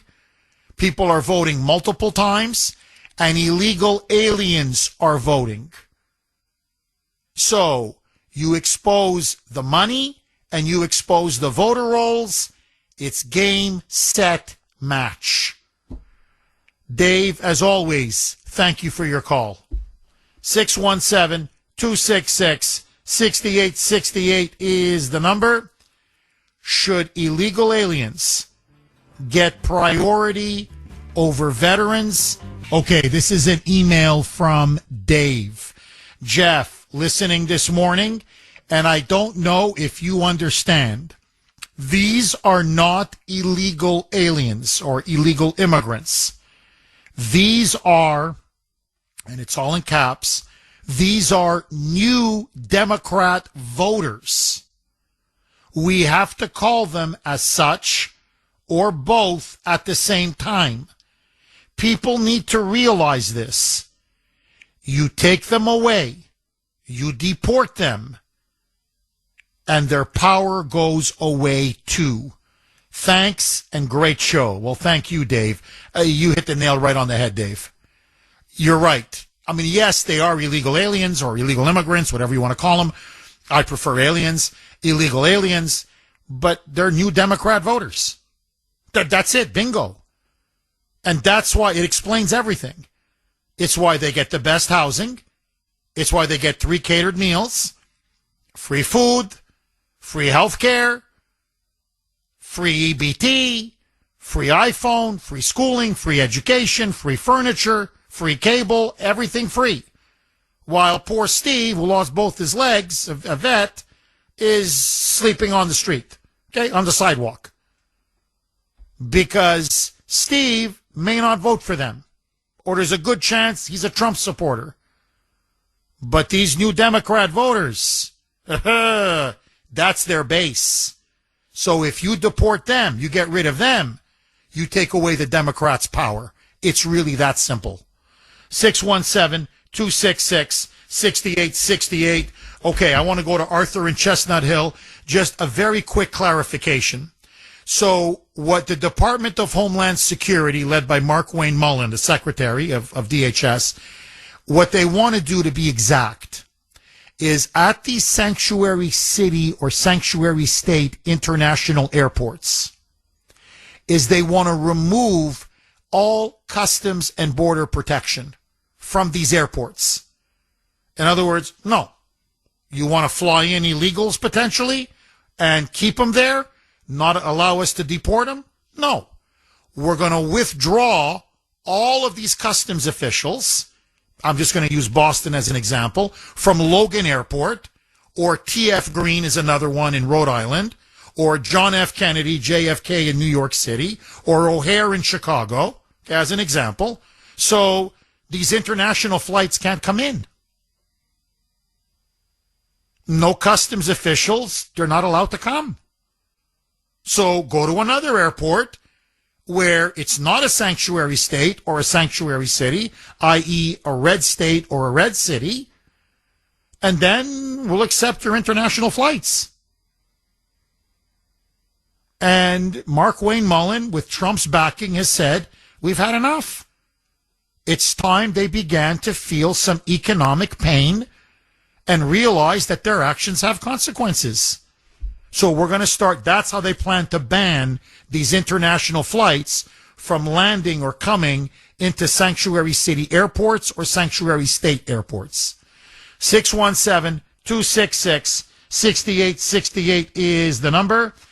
Arthur in Chestnut Hill. Speaking of a veteran, Arthur, thanks for holding and welcome.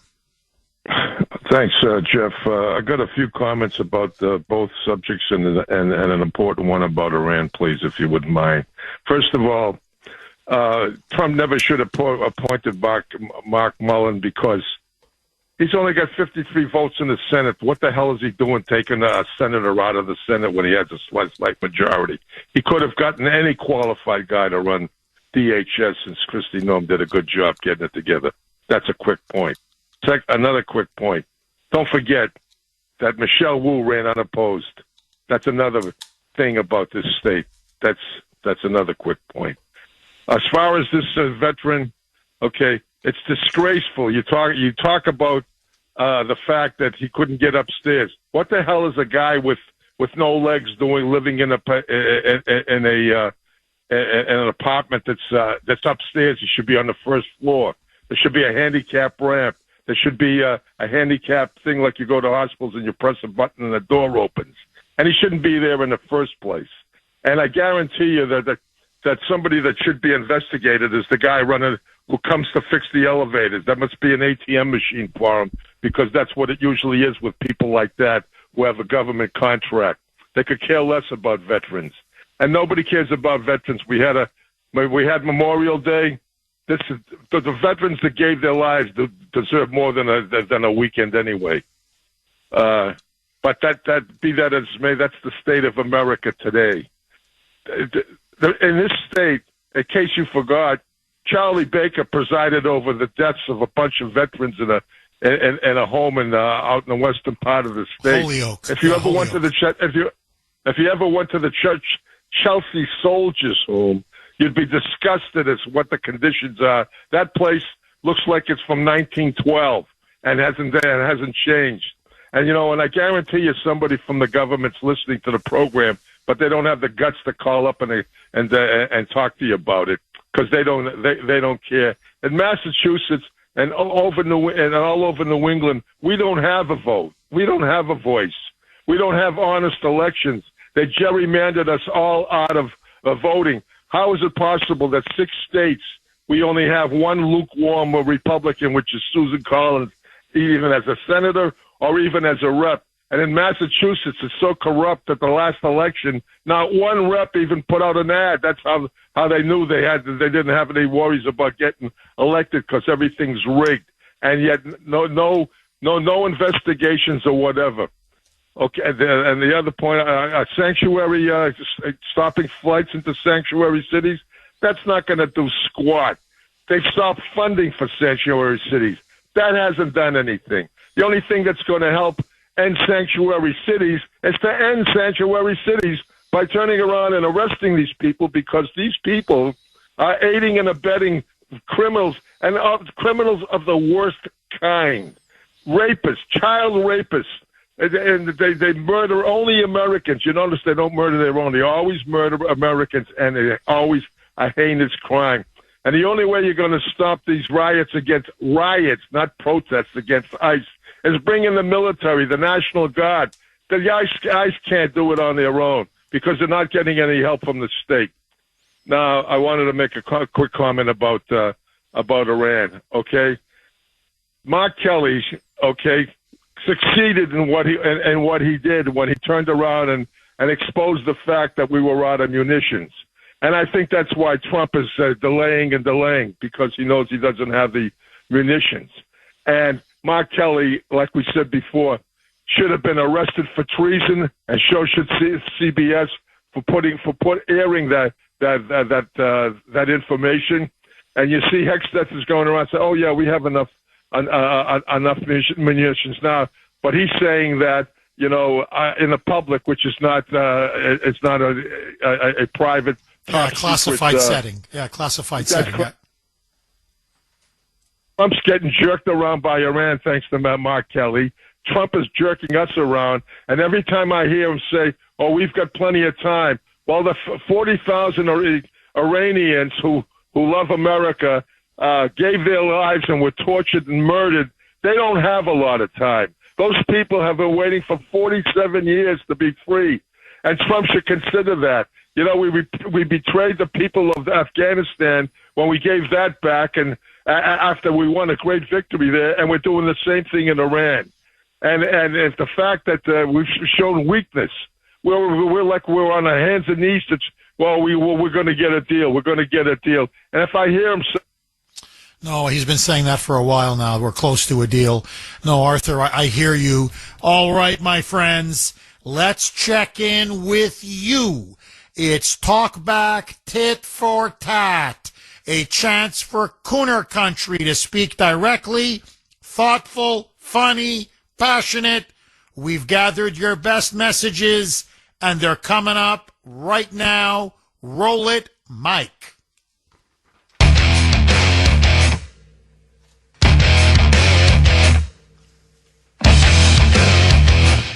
Squeeze and seize, Jeff. That's it. Good morning, Jeff. You are 100% right. Thank God for you, Jeff. I wish I could get all my neighbors to listen to you. You speak the truth. Jeff, stop robots from having guns. Jeff, an ambulance. 911. Over and over you refer to your wife as a doctor. What a bunch of Bravo Sierra. Jeff, if I hear you say he's going to get a heart attack or get a stroke one more time, I'm going to reach through this phone and throttle you. You don't get a heart attack, you don't get a stroke, you have a heart attack or you have a stroke. Yikes. Enough with Bill from Sudbury. If I wanted to listen to morons and idiots, I'd listen to The View or CNN or one of those stations. When he calls up, hang up. Don't give him any airtime. He's a moron. We're better off without him. Stop repeating yourself over and over and over and over and over again. And on and on and on. And stop repeating yourself. I got it the first 2 times.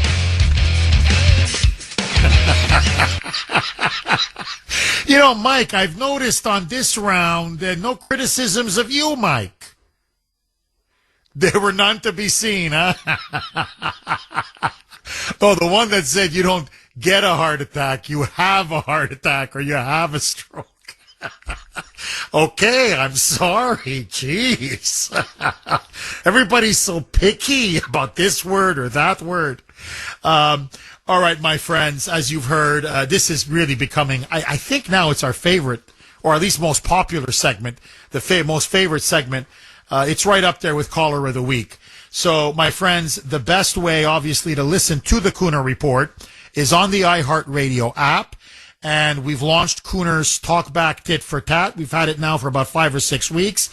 Just look for the red microphone in the upper right corner of the iHeartRadio app, and you can leave a message for me, for Sandy. Do me a favor, leave a couple of messages for Mike.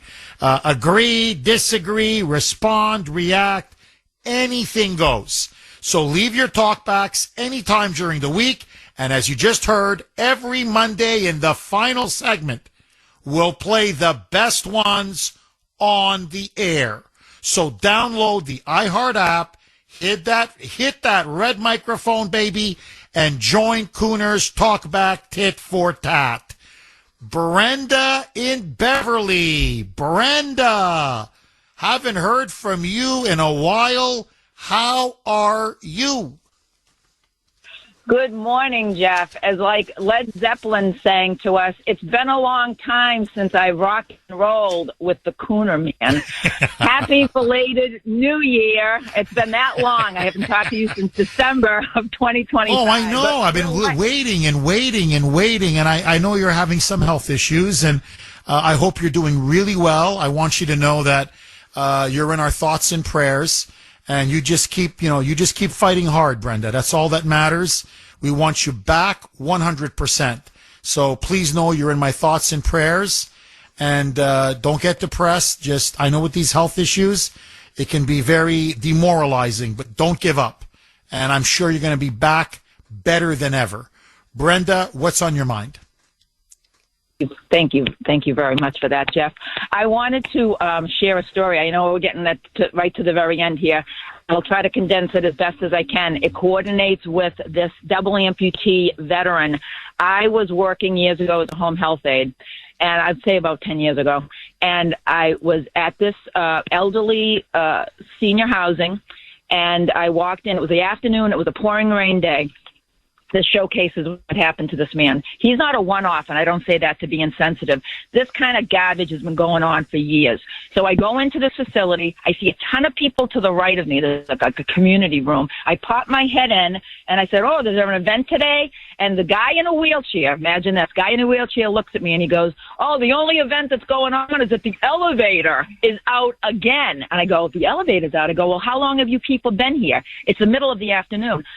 6:37 in the morning. 6:37 in the morning? You've been down here? Oh, we keep calling the executive director at the satellite office, and she keeps telling us like we're little children. Imagine they're seniors. She has a job because of them. She keeps telling them that the elevator company's been here. Oh, we keep calling.